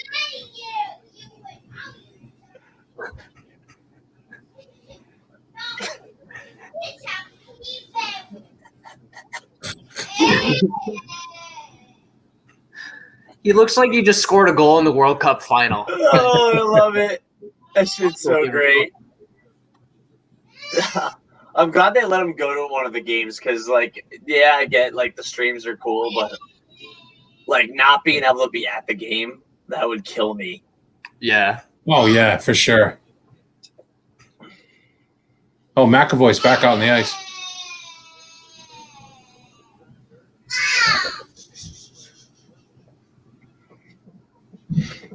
They got the Tuca chance going. Yeah, I've seen a couple crazy playoff scenes there. One of them, you guys remember the Sean Bates penalty shot back in the day versus Toronto? Oh my God.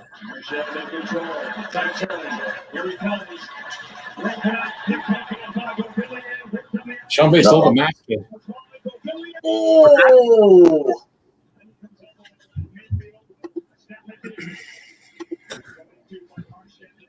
Yeah, that was crazy. I thought that building was going to come down.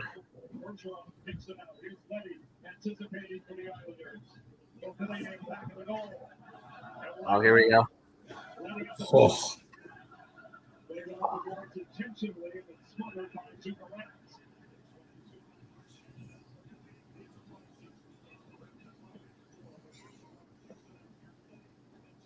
Right before this, Anthony Beauvillier makes an excellent defensive play. He comes back hard on Marchand. Watch him, 18. Lifts the stick. Nice play. Goes the other way. The Bruins were in a little bit of a change. That left some room down the other side. Marchand gave that puck up so easy too. It's uncharacteristic.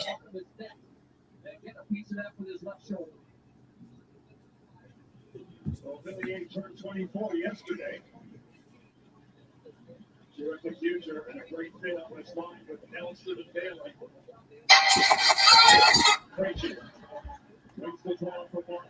I got some more voodoo on the way. My real life Cajun buddy is coming over, so Oh, did you bring the gumbo?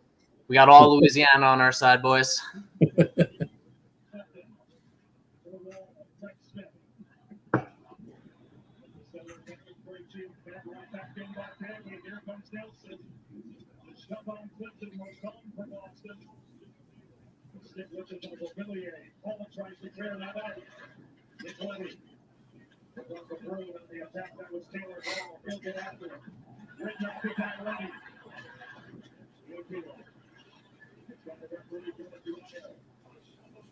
I like the Bruins D. I was surprised they were so good after would you lose Chara and Krug this year? Yeah, but I mean, Krug's like a third line forward playing D. True, yeah, he's all over the place. I got a buddy I skate with who loves Krug, and we would argue incessantly about it. Shout out Jimmy if you're there somewhere. Krug's like the best men's league defenseman of all time. Whatever happened to as I know he was on the Cavs, but he's on the Islanders too. Remember Grabowski, that forward that was pretty good? Was it Mikhail Grabowski? Was it Martin? Martin Grabowski? Yeah, maybe. Yeah. He was pretty solid. And then he was great for the Isles and the Caps, and then he just disappeared. Huh. He might have went to the Canadians, I think. But then after that, there was just nobody. I don't remember him at all. I remember Mariusz Czerkowski from the early 2000s, but that doesn't sound.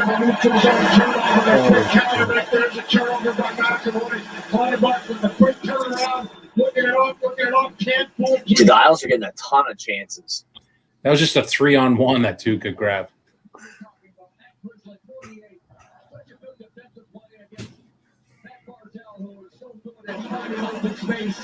But he stayed with him nicely. That's hard stuff to do. I mean, Barzell's unbelievably elusive. Shots are 7-2 Islanders there in the second period. Out to the center zone. Stevens resets it back for Andy Brady.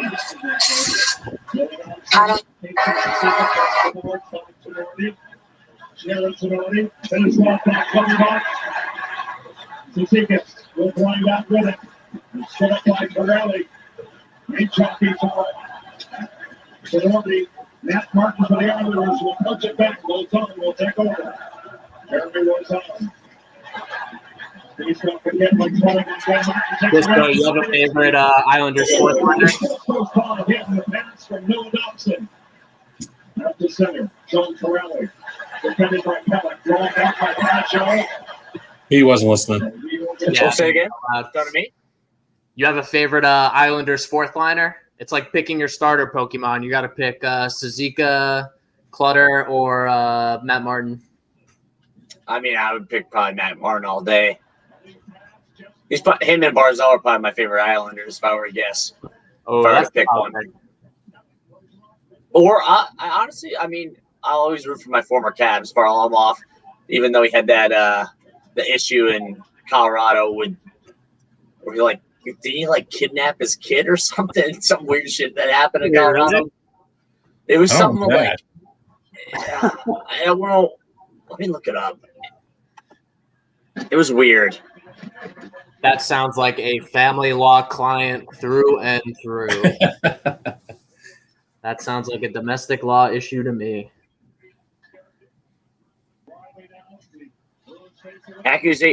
He had accusations of domestic abuse. That's what he had. Oh, there you go. That's pro athlete par for the course.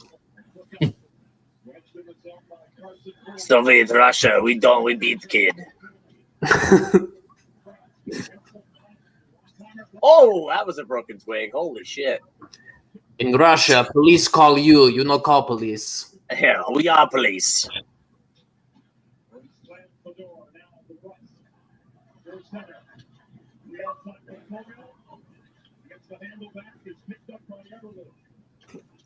Oh, you guys are ahead of me now. You hedged too much. Yeah.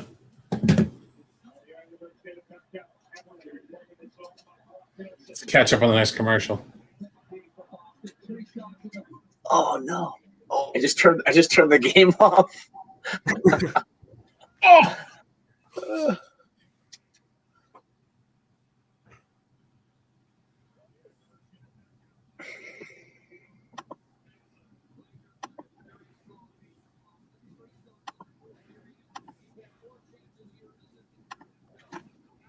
Ooh. Oh, it was offside. Hand pass first. Yeah, it looks like they moved Richie down to the fourth line.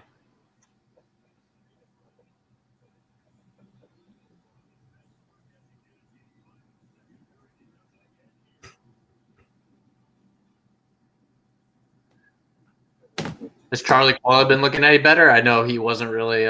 He's another whipping boy here in town. Yeah. I think he's played great. I mean, Mm-hmm. best third line, one of the best third line centers in the league. You know, everybody wants him to be this big, 50-goal scorer. It's not his game. Right. Everybody wants every right winger to be Cam Neely, and they want every local kid to score 50. It's unfair expectations. Yeah, I'm sure they want Barzal to light it up like Bossy, it's the same kind of stuff. There's always going to be those people. Yeah, when he got his first one, everyone's like, "Oh, thanks for showing up, Barzy." It's like, yeah, guys, like he's setting up guys, he's making plays, he's playing with Leo Komarov. I mean, yeah, I love seeing people lose their mind over Komarov though, because when you watch, he's never out of position. That first game that I went to, we were in the Islanders' defensive end, our seats, for 2 periods. So that was their warm-up end. And Barzal was doing this warm-up, and he was just skating around, dragging the puck in and out of like a few different pucks. But he was not – there were no strides. He just kept – it was just edge work, and he was going faster and faster and faster. And me and my buddy are looking at each other like I don't know how many people, like 18,000, I don't know how many people appreciated that moment, but it was unbelievable to see. He didn't take one stride, just kept leaning his body weight and working his inside and outside edges. He was going faster and faster. It was crazy. For either team. And this one just seemed to Brock Nelson, after scoring that goal in Game 5, is really energized for Game 6. But really has been good throughout the playoffs. He's got energy every game. And so Bailey, he's the defensive. Always races his game for the On all the Islanders fan groups on social media, everyone's like, "Komarov's on the first line. This is a joke. He got his first goal of the year, like the last week of the season, and everyone else is giving it to him. It's like Komarov's a superstar. Komarov's a sniper." Well, even Pierre at the last game was going on and on about him. Wise maneuver. Yeah. Tell it again. Pierre, you talk so highly of him, not only throughout this series, but the previous series, but he's on the ice against Bergeron. He just doesn't get many space. He just always knows where he is. He was mentioning that. You can't take second last. You got to be aware of everything. Our half last year in cross country was 18:05. You just ran this 2-mile race in 20:07. Good for you.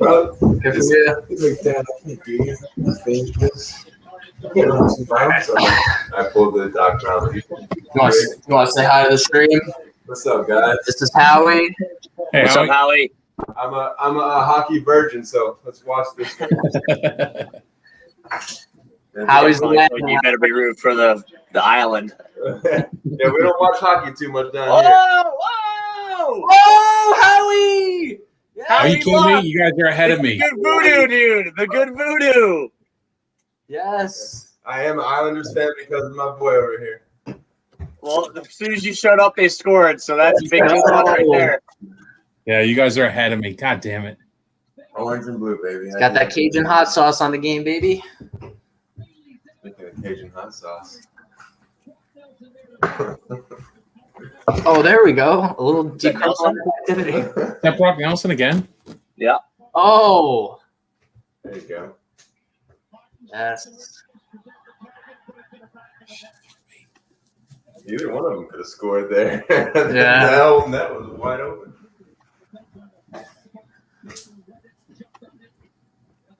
Oh, yeah.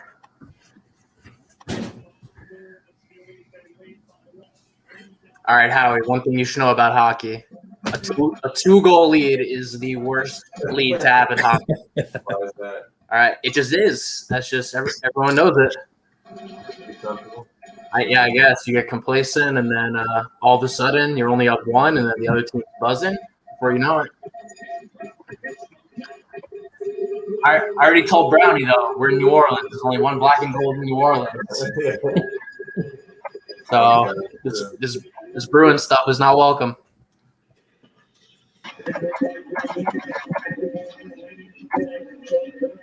So that ring is pretty much the same size as the field, huh?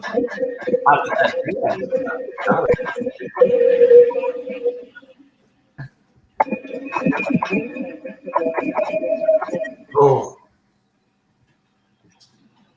So my buddy here has an indoor sports facility. It's like indoor soccer, football, lacrosse, all that. And since I met him, I've been trying to get him to put an ice sheet down in there. Well, at least half an ice sheet, right?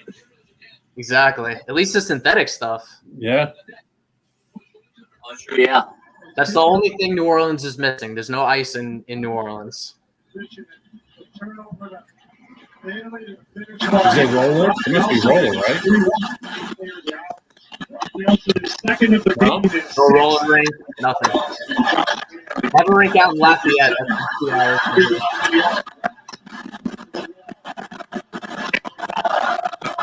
Oh my god.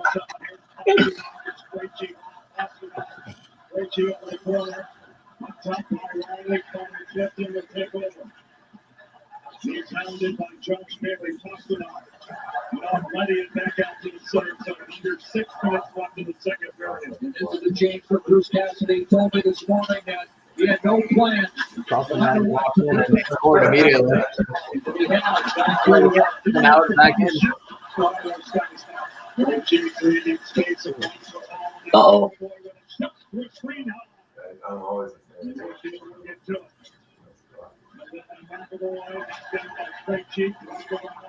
It's like New York City. Team colors. Islanders. How many offensive turnovers the Islanders had, or defensive turnovers, I guess, since having the ozone? Like this game? No, last game. Oh.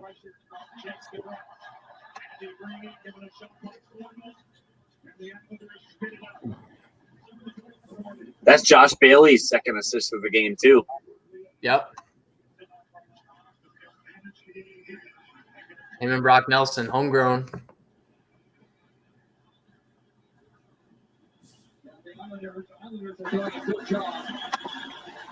I thought I hated Josh Bailey for years. It turns out I was jealous because we're both 89s and he's having an NHL career and I do not. He's awesome to play on.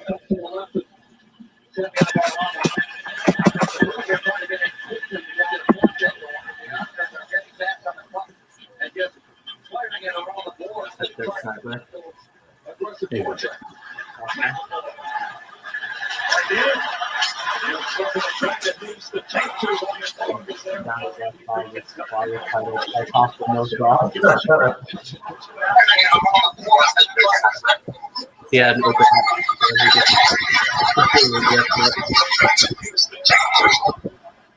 or 2 games ago.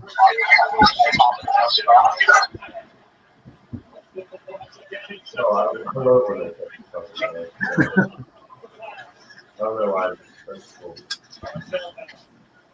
They're back in, hunted down by Charlie McAvoy as we approach the 16-minute mark in the second period. We don't want back to the back to that goal by Brock Nelson. There's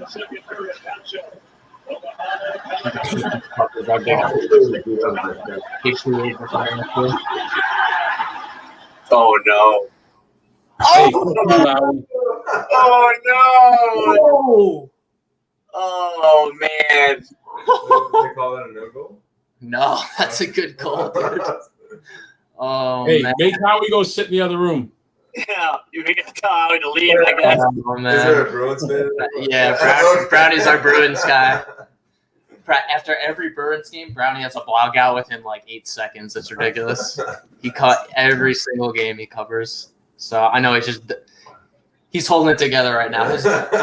His daughter's like 2 feet away from him, so he's got to be composed. Boston and New York, that's a big rivalry right here, huh? Yeah. Oh, such a yeah, bad goal. man. Oh, my God. That one was one Tuca's going to want back. Yeah, poor Tuca. So, like, Tuca's the goalie. He's the big whipping boy in Boston. They blame everything on him, so poor bastard. The goalie, Yeah. the quarterback. It's just because he's got a bad face.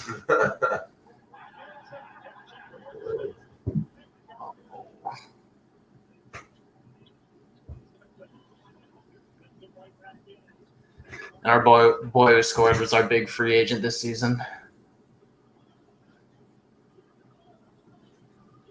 Wow.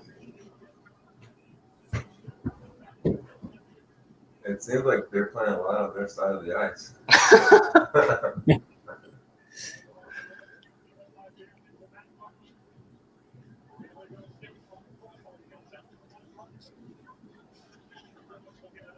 You know.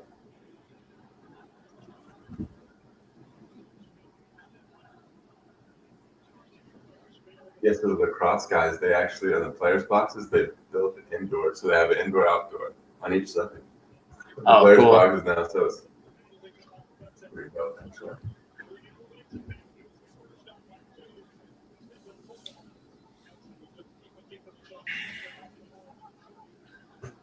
Said how we're going to get ice hockey in Jefferson Parish now. God, I wouldn't want to know how much it costs to run an ice rink at that. That electric bill would be at least $700. Hey, Brownie, Boston's pretty Catholic, right? Irish Catholic, yeah. Yeah. You would appreciate this. In Louisiana, they don't call them counties. They're called parishes. Oh, yeah, I knew that, actually. Yeah. That's how Catholic it used to be here, at least. Yeah.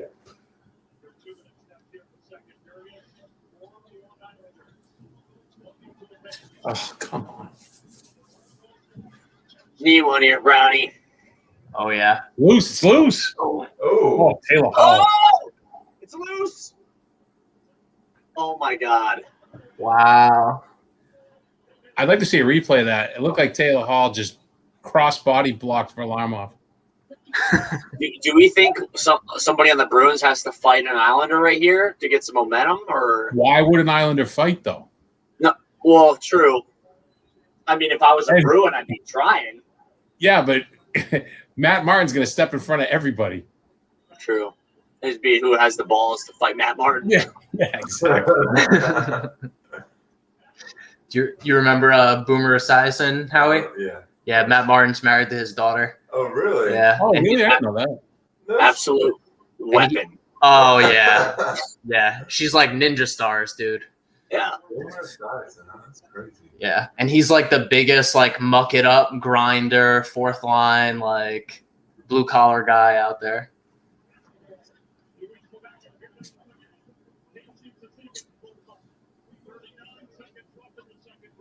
It's been like the end of his career in the chest, huh? Yep.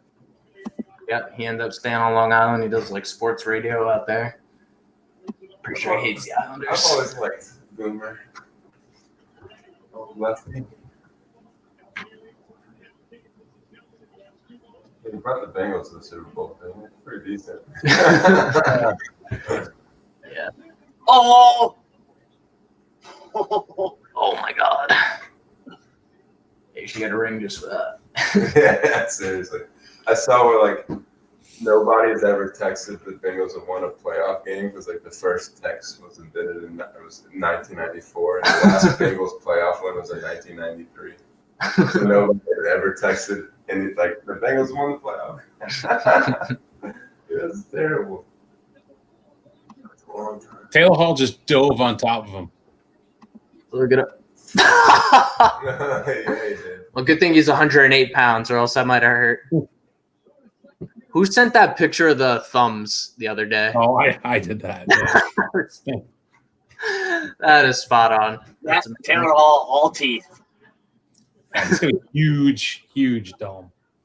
Yeah. First team all teeth too. Damn. Brownie, not looking good here. Not looking good for you guys. Right. Here's Oh, Frankie it's reacting again. to the last goal. Is that Frankie? Yeah, Frankie. Oh yeah, you're a Barstool guy, right? Huge bars. I think so. Maybe best part person. I think it was game 2. Frankie was in the bar. He's just sort of completely off. And then the next game, they were largely Did you see that girl in the aisle? She had like 10 beers. Yeah, Long Island. About right. Yeah, that bar they keep talking about on Chicklets and the other podcasts, Hurricanes, that's like, I know that as like the bar you go to before you get a fake. Like, they'll serve anyone there. Oh, in Boston. Yeah, yeah.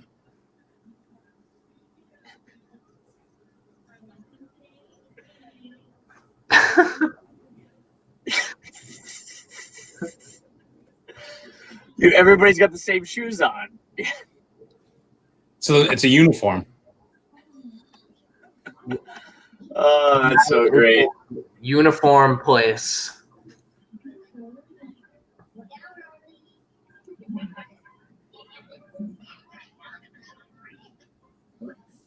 Yeah, I definitely would have been a hockey guy. I grew up in the hockey area.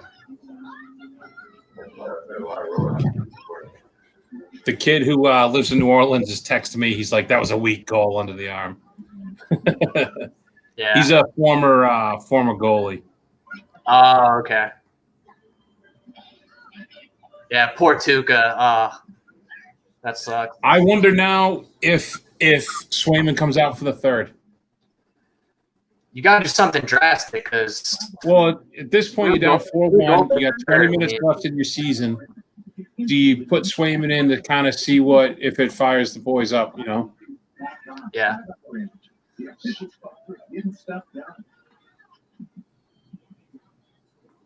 See Swayman come out of net on the first dump in and like truck Brock Nelson. That would be the move. I mean, you have to basically embody Billy Smith in a Bruins uniform. That's what Tim Thomas did against Vancouver. That was incredible. That I remember that play. Like, oh my god. I felt like the whole NHL was against Vancouver that series. 100%. Yeah, nobody wanted it. Nobody. Oh. And then they burnt down their own city. Yeah. Hate to see it. The Islanders' second line continues to produce a pair of goals, and Brock Nelson is the difference. Wow, I can't believe this. 4-1. Yeah, that second Brock Nelson goal was soft. Yeah. Dominic Moore and Keith Jones and Catherine Tappan. The story regarding Charlie McAvoy continues here. Jones, you look at the fact this is a Long Island. Oh, yeah, you can't let it slide under your pad like that. They are, and not always in legal fashion. The play by Kyle Palmieri is one that really serves. Was that on the fourth one? Was that Grizzly again? I'm not sure. He got him on that first one. I don't remember for the second. Going to make some hefty contact with the head right there. He should have been defending on the play. There was not one called, and more importantly, Charlie McAvoy was unable to play for about 6 minutes of playing time. He sat on the bench for a little while after being looked at by the trainer, and then eventually went into the locker room to be examined. And in his absence, which was 6 minutes of playing time, the New York Islanders took full advantage. Bruce Cassidy calmly having a conversation with referees. They didn't see it, couldn't call it. And they sure do. I think again, the turning point. Brandon that's putting so much more defensive pressure on McAvoy, on Grizzly, on Clifton. These are guys that are offensive, puck-moving types of players. They're not used to having your shoulder that low. Yeah, you can see the effect of that, especially with Grizzly later on in that period with Brock Nelson's goals. And Dom, you look at Brock Nelson, Joe Micheletti said about 5 minutes into this game that he is flying. You can tell right away what is it about him that he's able to score these big goals. Yeah, Joe was all over it. You just could see it in his body language. He's so assertive to start this game. He's such a strong skater, Jones, in the way he plays, and he just looks like he was reading the game, serving the shot confidently, and holding on to the play. You see him getting on the forecheck a few times here. But here's that strong skating I'm talking about. And when he's got the puck on his stick, he's just really confident. Just really assertive. He's a great horseman. It's an easy ball. This guy reminds me of. He moves off the ice with ease and he's done a great job in this game, picking up the second goal. This in between periods, they make him Brock Nelson look like Wayne Gretzky out there. This is out there. The other day, on the second line with Nelson is with Boston. They really need to get some goals in a hurry. It can't just be for perfection. Oh, I must have missed this. Hold on, I'm gonna share it.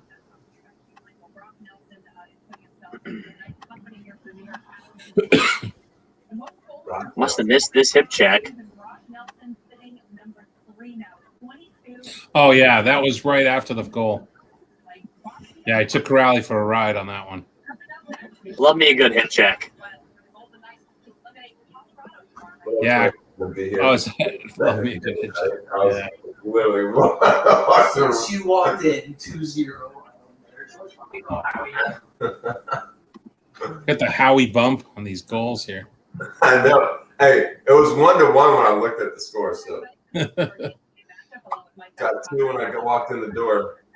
For game 4 between the Islanders and the Bruins. What a series this has been, Coach. If Boston's going to go up 3-1 at Nassau Coliseum, what do they need to do in this game? Well, you got to rely on your forward depth. And Luke Carlo lost late.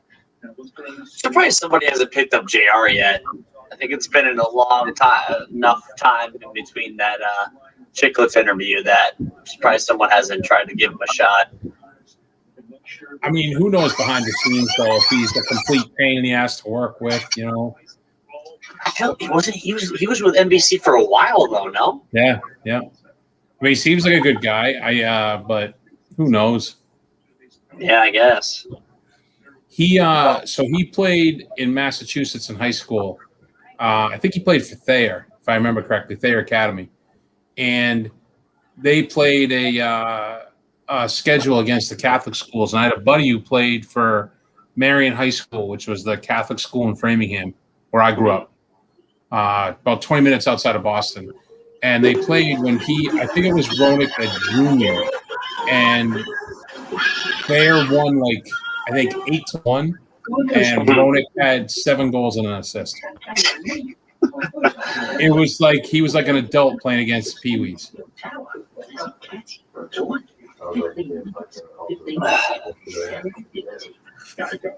Hey man, everything good. You come home now, everything good. A job, man, everything black. Put you down for man.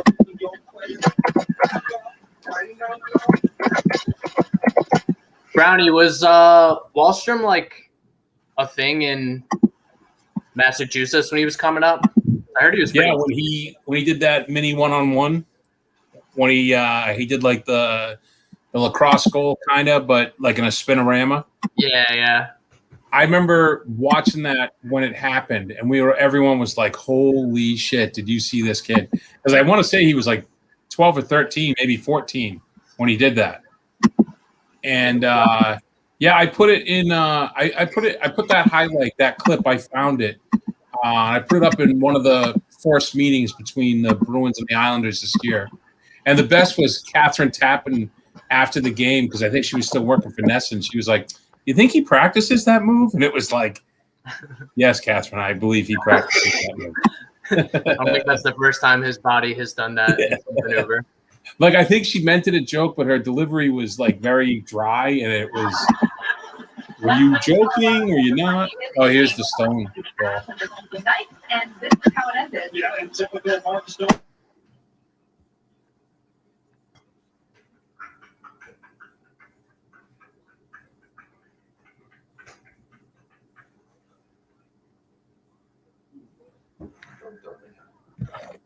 So what do you think the score needs to be for Marchand just to completely lose his head and go full rat mode? If the Islanders get the next goal. Yeah. You could see some low bridge hits, maybe. Yeah. Oh, Yeah. I had a teammate who did that in youth hockey. Oh. Yeah, I honestly don't know. I think they're going to come out. I'd be surprised if you see Tuukka. And then they'll come out with Swayman, and they're going to come out hair on fire and just try to play the body for the first shift and just try to hit everybody out there. And I wonder if Taylor Hall running the goalie is what you're going to see for the third period. Yeah. Go do a little Canine Brands ad here. Hold on. Via Ked. Give me 1 second. Oh, yeah, there you go. Let's At least someone's see. in charge. This goes the adult. This whole teach it online thing has allowed me to like figure out how to do this stuff. So much easier. All right, can you guys see Ked? Yeah. All right, here we go.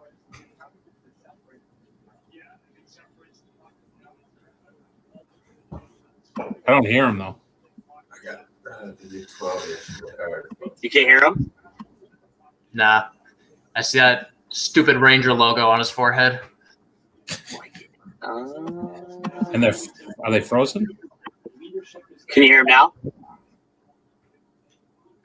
Mm-mm. Still couldn't hear him? No. No. I've never watched the podcast. I only listen. Is Hal always like that? Is that how Hal does all the podcasts? I think so, yeah. That's awesome. He's like the neighbor from Tool Time, or what was that show? Home Improvement. Home Improvement, yeah. Yeah, Home Improvement. Yeah, Home Improvement was the show about the show Tool Time. Oh, all right, there you go. I watched that with my Howie, dad all still the time. fuck you though for your 3 goals that since you came in. Good luck, Charm Baby. Yeah, I used to watch Home Improvement all the time. That was my show growing up. Man. Tim, the Tool Man Taylor.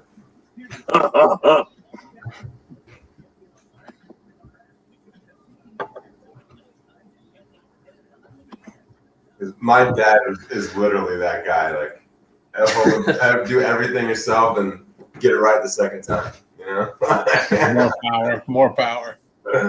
Oh, this shit's so fun. I'm scared.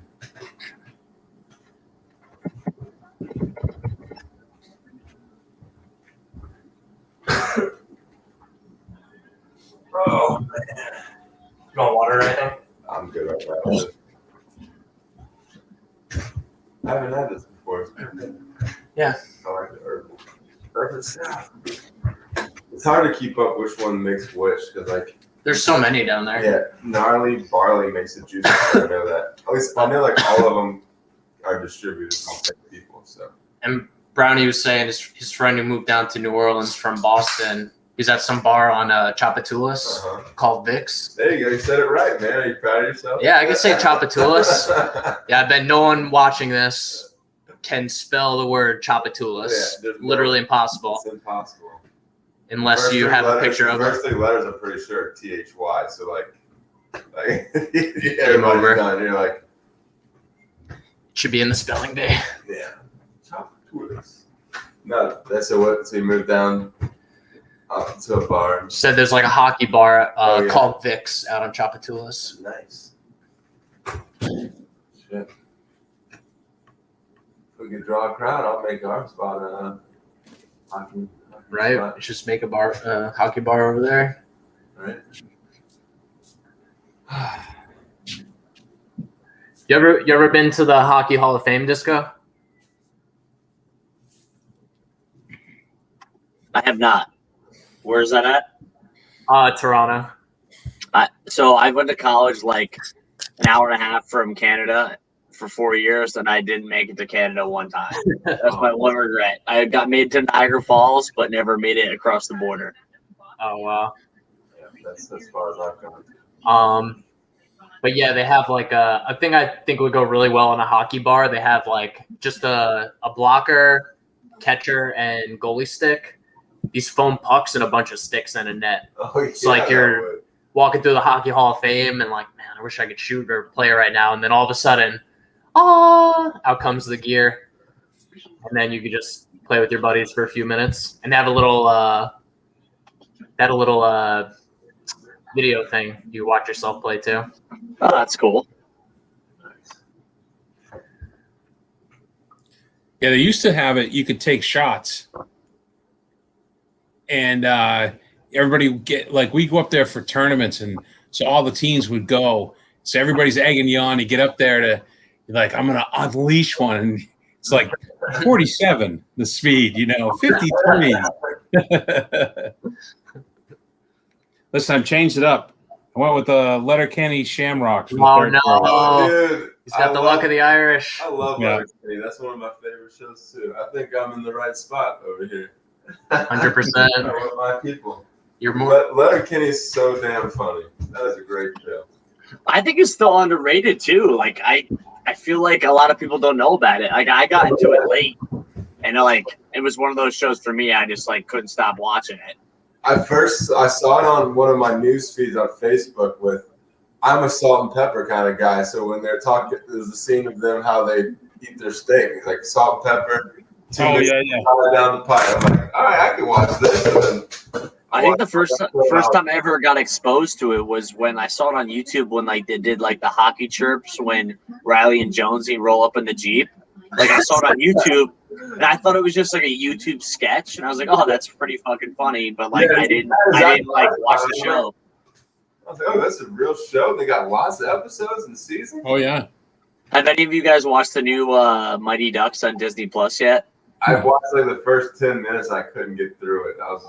I finished the whole thing, and I'm not gonna lie. Like the last episode, it got a little nostalgic, and I was like, teary-eyed. I'm waiting for that. Yeah. You're doing the fly. Yeah, it's a little cheesy. Don't get me wrong, because it's not the same as like old school. But like, there's a couple episodes where like, oh man, ducks, dude. It's a little harder to watch because it's not a movie. But it like if you get through it, just give it a chance. Like the last couple episodes or make it worth it. I definitely gonna eventually watch it. You just have to.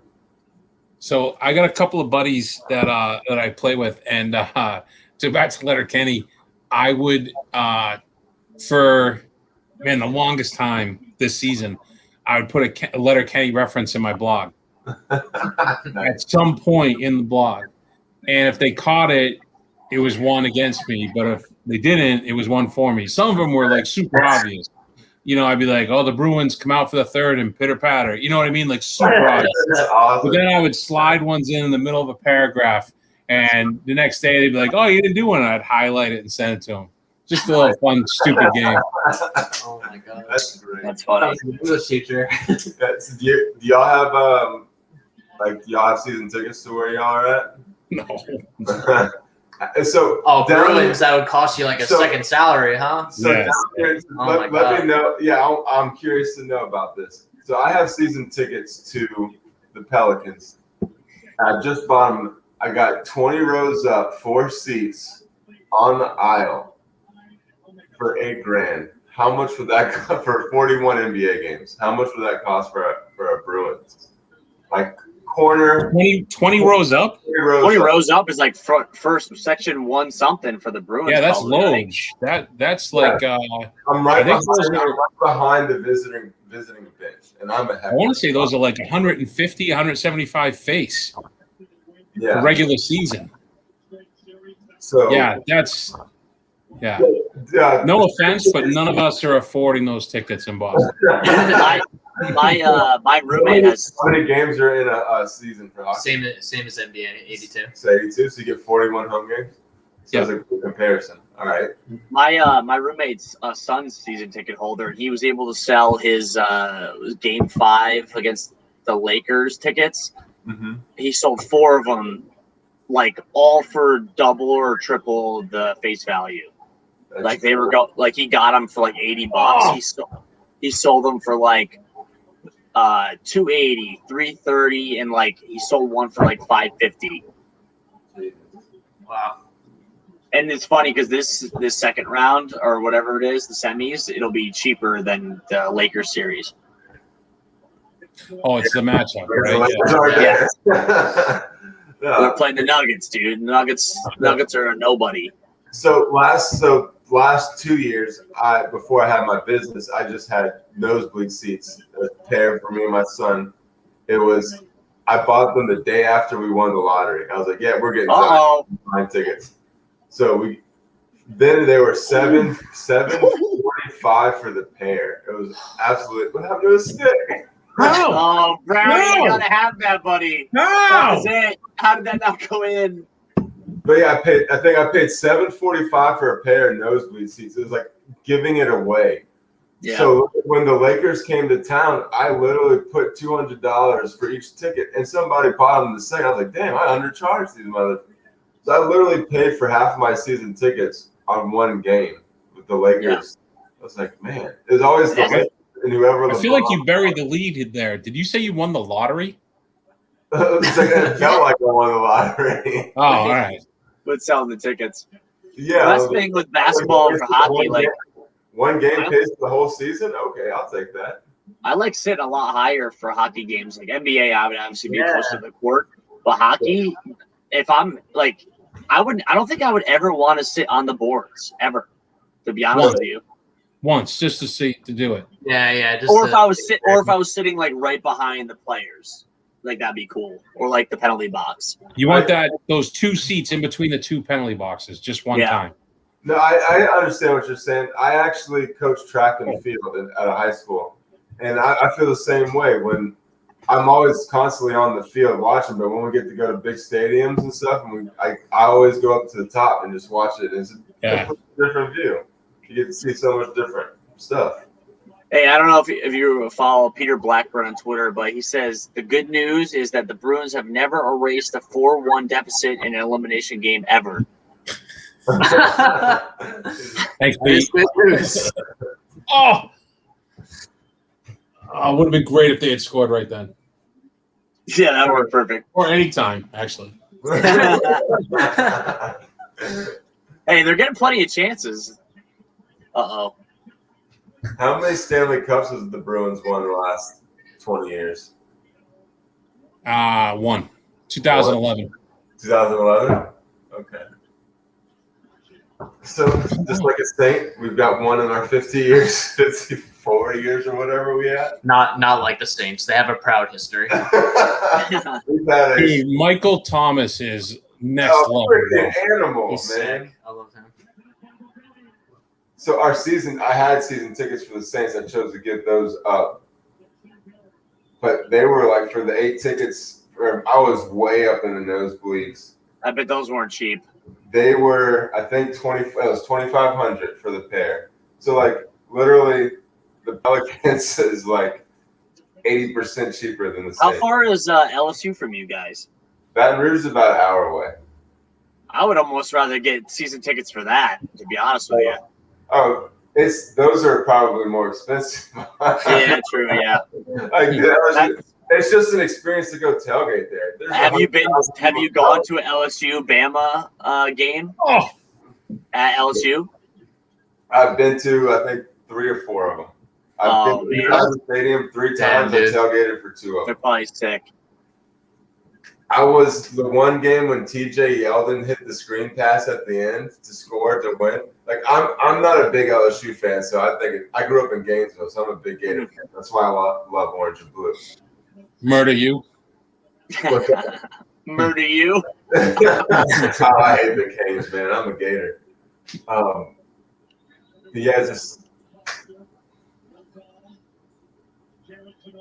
It's just fun, man. Like. My sister went to Penn State, so I highly recommend if you ever get a chance to go to a whiteout game. I went to back-to-back years when they played Michigan and then they played Ohio State. So there's 110,000. Yeah. It is like even if unreal. Once the game starts, there's literally more people tailgating still outside the stadium than it is. It's crazy. So my dad went to Purdue, and so he's from the Midwest. So we'd go to some Purdue games and stuff. You mean Purdue? We always make fun of like, all right, let's go tailgate, guys. And it's literally like 7 RVs and like a half corner of a parking lot. Like it's the saddest thing in the world. And they think they're having like they're doing it big. I'm like, guys. And that's Big Ten country too. And that's not even close. I know it's terrible. It's terrible. It was a little bit better when Drew Brees and Kyle. Well, you know what they call like when I went on spring break and we were by these group of kids from Purdue and everybody was calling a the rat gets the cheese. Oh, talk about good things again. We need more voodoo. Shit. Oh, that was a nice one. We gotta give him that The rat evens it. There we go. But yeah, it's crazy. Like the Big Ten's so Yeah, Howie, keep talking about football. Oh man, because Just SEC, about Drew Brees. The SEC, every school except for Vanderbilt does it huge for tailgate. Every school. In the Big Ten, it's like Michigan, Penn State, Wisconsin, Nebraska, Ohio State. You're like everybody else is like freezing their ass off, just like get bundled up and just watch this game. Yeah. Hey, you guys, the craziest season ticket story I got is a buddy of mine that I play with lives here in Boston.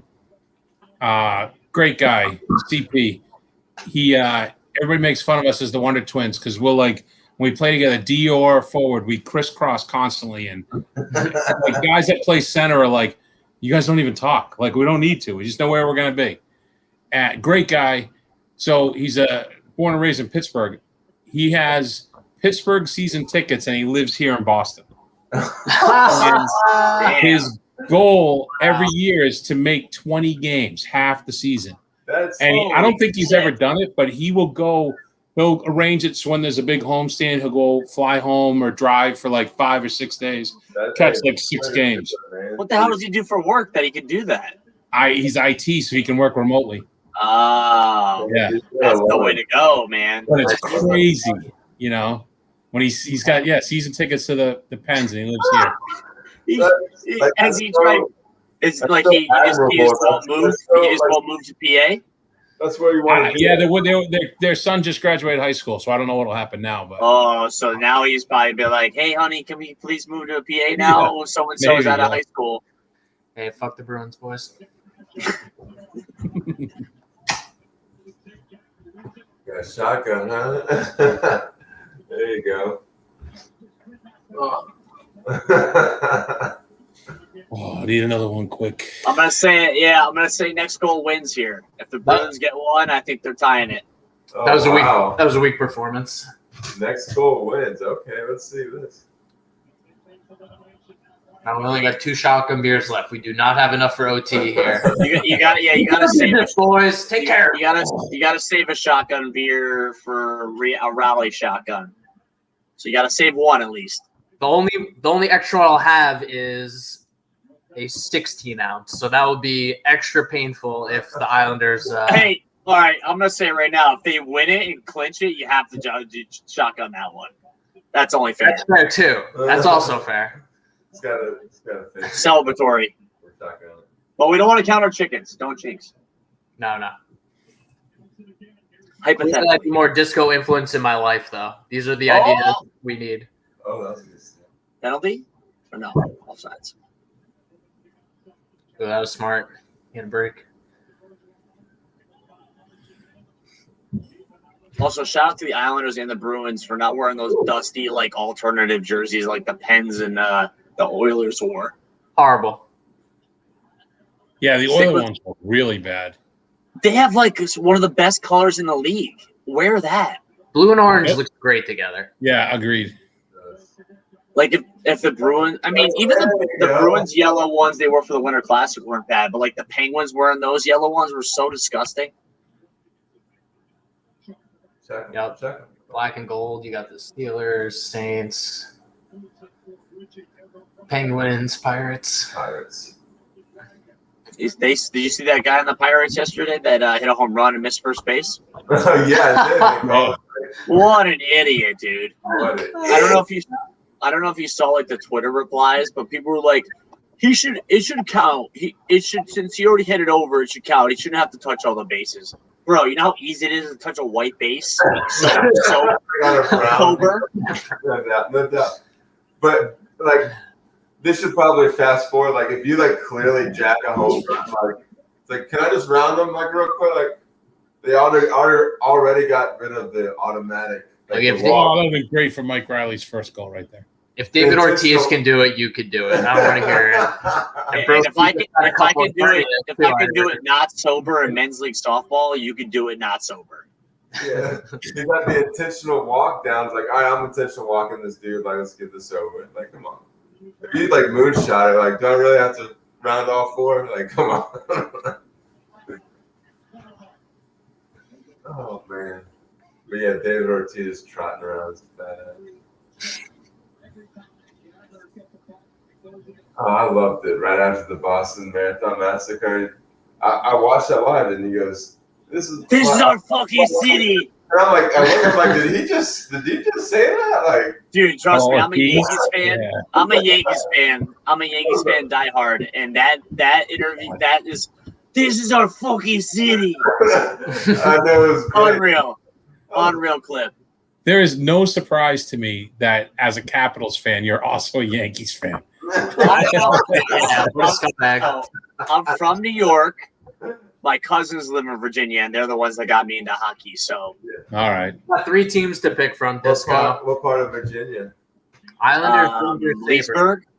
Okay, I actually lived. Lovettsville. I lived in Fairfax County for 2 years when I was in middle school, 4th and 5th grade. It was awesome. My dad worked for he was the senator, the secretary of agriculture for the senator of Montana. That was a fun 2 years.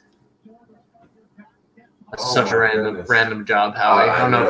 Random fact. So random. Fucking secretary of agriculture. I will say this with the Islanders, they are not laying back like they have when they have a lead. Normally, they're still going with the 2-man forecheck and everything. Yeah, which is people keep saying they're the '90s Devils. They're really not the '90s Devils. They don't play a trap. They still forecheck and they chase. Yeah, but typically when they're up though is when they they stack across the red line. Well, what used to be the red line. Also, in neutral zone. The pace of play in this game has been the same since the first period. I don't know if you've been noticing. It's literally been high intensity the whole game. There hasn't really been a lull like in pace, even with it being 4-2. Yeah, before this, there'd be like one wild period every game where it'd just be like run and gun.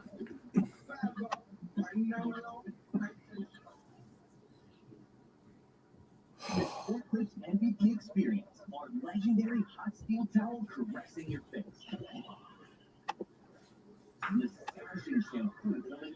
If you're wondering, Giancarlo Stanton hit a Oppo home run against the Twins. If you're wondering, no one cares about the Yankees here, Disco. I hate the Yankees. Oh, the Yankees. Baseball season doesn't start till the Stanley Cup is over. That's true. Oh, we gotta hold on. We gotta Frankie reaction to the Bees' second goal. I didn't watch. Let's see. God, he's gonna vomit. Grinelli's gonna dry hump his ear.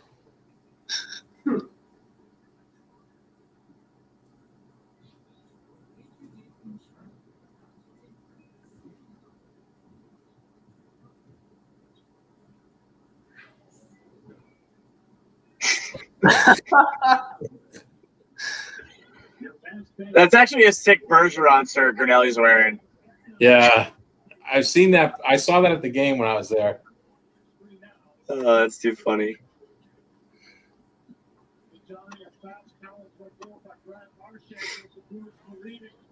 Where'd Frankie get that sweater? That's got to be from the last Cup win. Yeah, I don't know. Maybe he probably got off eBay or something. I was gonna say that's one of those not sold at the Coliseum, but out of the trunk of some guy's car. Like some starter jacket stuff. Yeah. The shiny starter jackets. The Charlotte Hornets starter jacket. Oh, dude, you could sell that for like $500 by an eBay right now.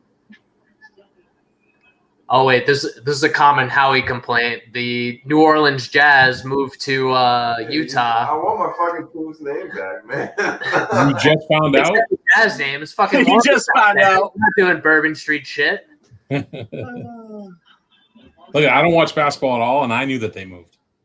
There's no Jazz and strippers out in Salt Lake City.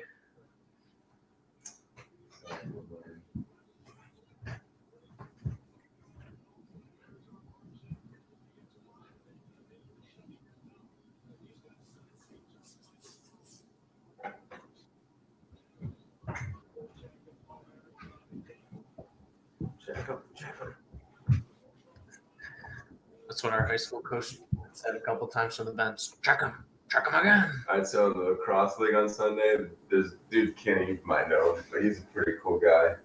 He's huge into lacrosse. And he's like 47, 48. He owns businesses. He did all the reconstruction work for the players' boxes. But there's cheerleading practice going on. And he's just yells like, fucking hit him! Fucking hit him!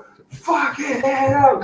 And I'm like, whoa, language! Like, and Kenny's like, after the period was over, he goes, Howie, man, that was my bad. I was like, Kenny, that was you? And he's like, yeah, that was my bad. I was like, the oldest dude out here is telling me fucking hit him. It's great.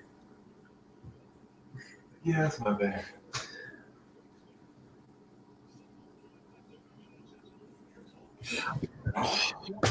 Brownie, my high school hockey coach, was a mask guy. Mr. Turner. This guy was a fucking character, man. On Long Island? In Queens. Queens. Technically part of the city, but yeah, right next to Long Island.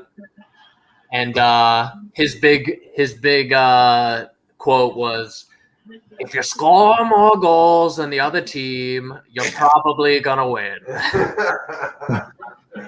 And he would call timeout and say like the dumbest shit.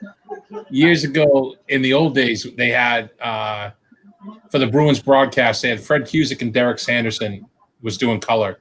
Cusick was the play-by-play, and Derek was a former player from the Bobby Orr era. And he was a big partier and everything. Great, just an unbelievable guy. But they would have Derek's keys to the game in the pregame, and it would be like, you got to outscore him, out-hit him, and make more saves. It would be like, wow, that's unbelievable insight. He brought us in. Oh, that's awesome. I realized he didn't know what he was doing when we started a lacrosse team at school, and he became the lacrosse coach. First lacrosse practice, we just ran the hockey practice. And I was like, oh, wait, we've been running a lacrosse practice on ice for 3 years. That's why we don't have a clue. Oh, play. Yeah, I played high school all through. I played lacrosse all through high school and in college, and I coached at the high school level, and I would always recruit the hockey players. Yeah, we have a box. I have 2 adult box leagues going on and a youth league going on at my facility. How old are the guys in the adult league? They range from 18. I think the oldest guy's like 57, 56. Wow. The old guys out there just trucking people, probably. Yeah. There's one of the 47-year-old guy was a guy screaming, fucking hit him. Like, yeah. Like, calm down, Kenny. Like the kids that I coached, that I was like, none of you could have played when I played. Exactly. It's so soft. No, I say that to my kids a lot. I have about 80% of my track athletes. I say that to. Like, man, you couldn't hang on our team, bro. You're pussy. How does track get harder or softer? Yeah. You can't run harder. Come on. In the old days, guys were out catching the shot puts. Kids are never. It's just the concept. Kids are never catching the javelins. Kids are never on time. They never want to work. They want to do the easiest stuff. You didn't take that javelin in the chest. No, you're right about that. There's really nothing you can do. Their attitude is so much shittier than what the desire they want to do. Like, they're just lazier. so much. They have so much more options to be lazy when they choose to do that. Is there anybody? Ooh.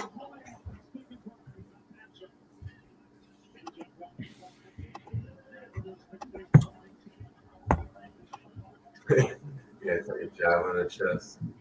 Did see somebody those get. videos. I did see somebody Oh my take God. one like on their foot. Oh. Like I was like, oh god. Well, that's like in Mr. Deeds when he pins his foot to the ground with the fire poker. Oh my God! Why did you do that? I'm just kidding. Just kidding.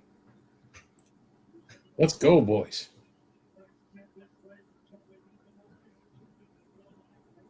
Brownie, what do they pull him here? 2 minutes? If they get possession now, I'd yank them. -1.5 on this game is like +260.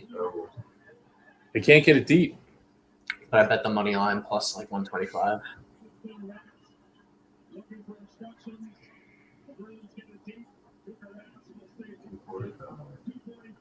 It's a lot of time. Oh my God! Especially when you do that. Oh my God! Especially when you do that. Oh my God! You can't have that turnover.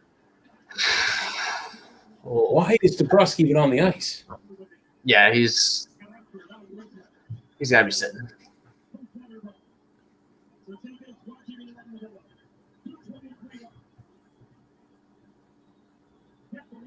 They got Komarov out there with Clutterbuck and Kazikas. Yeah, they've been benching Martin end of the game. I don't know. He had that bad tripping penalty, I guess.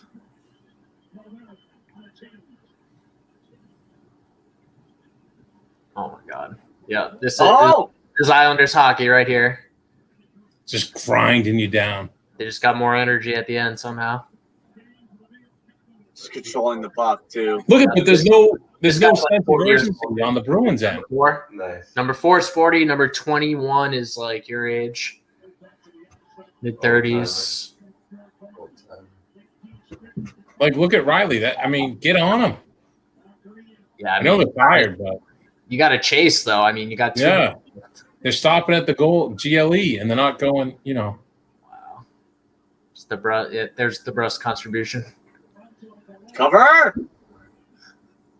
Well, now at least run him.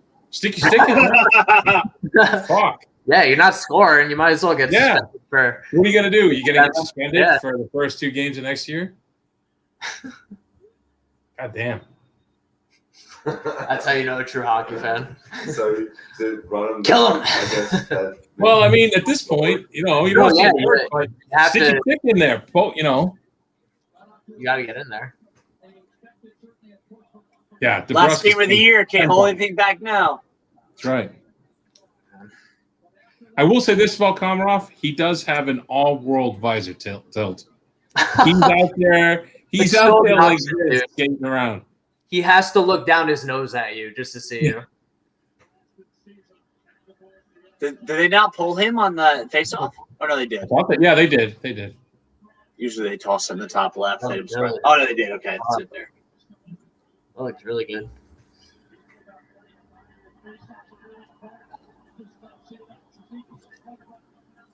Is this going to go into your Kremlin conspiracy, Brownie, with Varlamov and Sorokin?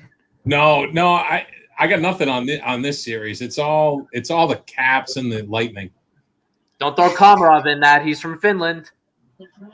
I got nothing against Komarov except for the way he plays and his face and the way he acts and talks. Other than that, though, I'm sure he's great. He's like a target. Oh!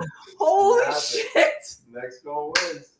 No, that's it. Oh, mama. That's the next goal. Clutter. Hold on. Wow. Isles Lightning. I will say this. I hope the Isles beat the Lightning for sure. Oh, I mean, I hope everyone's rooting for that. We don't want to repeat. Go, baby. Oh, the Clutterbuck shirt.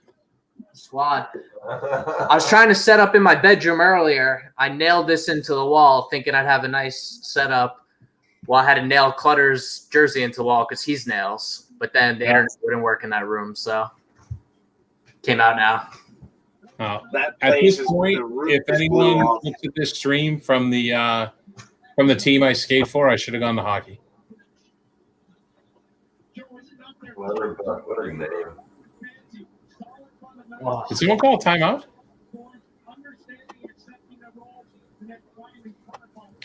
Got to soak it all in.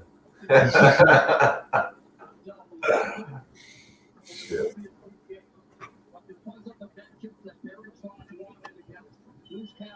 Well, at the final hole, I'll have to go grab a couple of beers and shotgun one while we watch the handshake line. I need to see this video of Frankie going buck wild here for this video. Oh, God, yeah. Maybe he'll finally look like he's having a good time. He might pass out or cry. Another goal? Oh, man. You got to be kidding me. No! Oh, for fuck's sake. Fuck, who scored that one? Well, the over definitely hit. It's on the board. The over hit. So Brownie, I'm sorry, dude. Ken. They're going 7. They're getting He's taking. He's going He to. went to go get some beers. He's going to take his shotgun now. Shit, How boys. was softball, Ken? Did you win? Yeah, undefeated. Let's go. I didn't see any of the games for what, the Isles just dominate? Yep. New York Saints, Isles. Brownie, what the fuck? I don't know, dude. I blame, you know what? It's that fucking guy, Howie, really. No, honestly, as soon as he showed up, they scored a goal, and then it was all Isles ever since. Yeah, we got a Saints season ticket holder in the mix, and it just tilted the board basically. He walked in and they scored. What is? Oh, scored. But here's the question: do the Isles have any shot against the Lightning? I would say. I'm 100%. If they play like this, Brownie. Wow. Yeah. Oh, I fucking hate the Lightning, dude. Oh, I do too. We talked about it on this week's podcast. You see, like these teams, like the Bruins and the Avs, who have like that first line power, right? And like they produce. But then you see teams like Montreal and the Islanders who can just roll 4 lines and chip away. And I don't know. You can't put Montreal in that. You give Carey Price to any of these teams and they're winning. Do you how disappointed are you in? I mean, your first line did everything that they could do, I think. McAvoy was a stud. For me, I think when I look at the Bruins in terms of what they're lacking, I mean, your third and fourth lines didn't do shit. And you need to fucking win a Stanley Cup. Look back when the Bruins won the Cup last time they won the Cup. Your third and fourth lines were buzzing.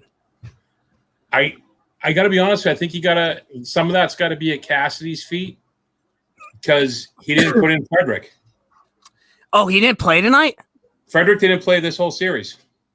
How do you not do that just for a spark? Yeah, to go out there and bang with these guys. I don't know. So, I mean, part of it's got to be him at Cassidy. And from what I know of him, I think he'll take it, and he'll stand up and say it was him. But I can't believe that just happened. Brock the Scientist Nelson just out here. Chris Kreider's a poor man's Brock Nelson. Wow. I would have said the reverse of that like the last 10 years. Chris Kreider's a bomb. I would have made that trade every year. Isn't Chris Kreider from Connecticut? I think he's from Boston. Not Boston. He's from Mass, I think. I thought he was from Connecticut. I disown Chris Kreider. I hate Kreider. Collie survives another series. I might need to find a new podcast co-host because I don't think Hal's going to be showing up here for 6 months. Oh, no. There you go, Kev. What a beautiful night. Oh, let's go, Brownie. Let's go. Dude, Brownie's just down. Wow. All right, that was way better than my shotguns.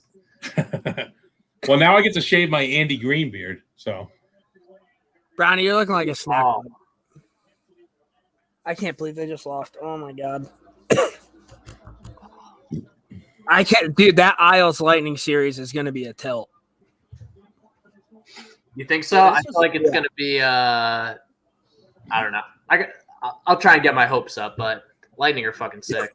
Dude, the Isles are so good at just like rope it open. And the moment a team takes makes a turnover, the Isles capitalize.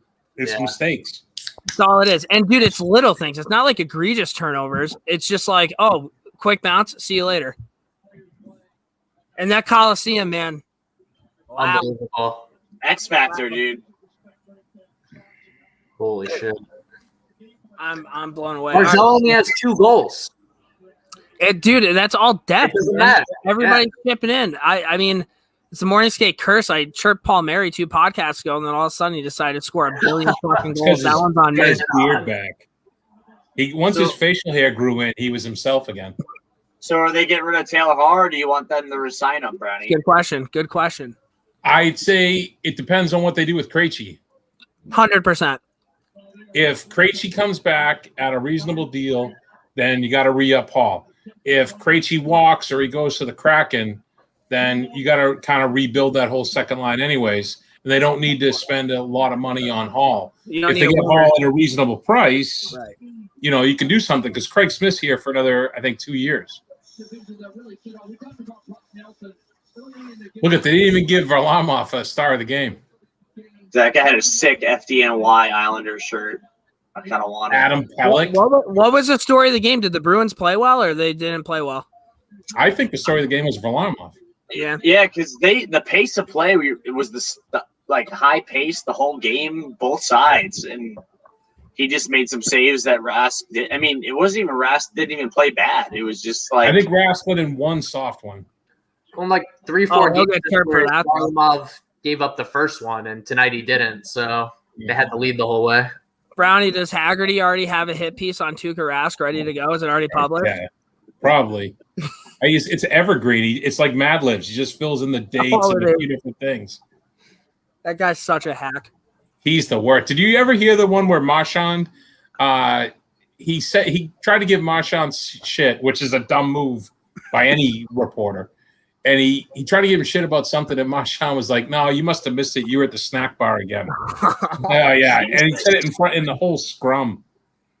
So I'm from New York. I'm supposed to hate all Boston sports. That's how I was growing up. My dad would always give me shit because I love the Bruins identity. Like I think it's sick, and it even plays into their national anthem guy because isn't he a bartender? Like doesn't he sing the anthem? Yeah, he runs back upstairs and bartends. Yeah, salt of the earth.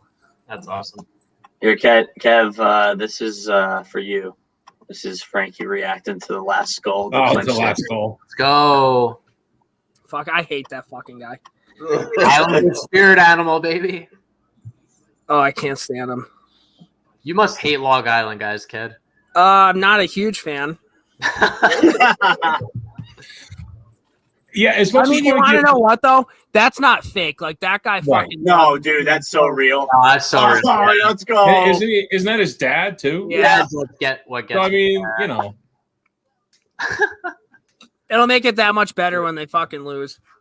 Dude, if they lose next round, Colorado. Ken, how mad are you going to be seeing the Islanders with 5 cups, the Rangers with 4? It wouldn't be a good look for me. That's the moment I'm waiting for in life. It wouldn't be a good look. I don't think it matters who wins the East.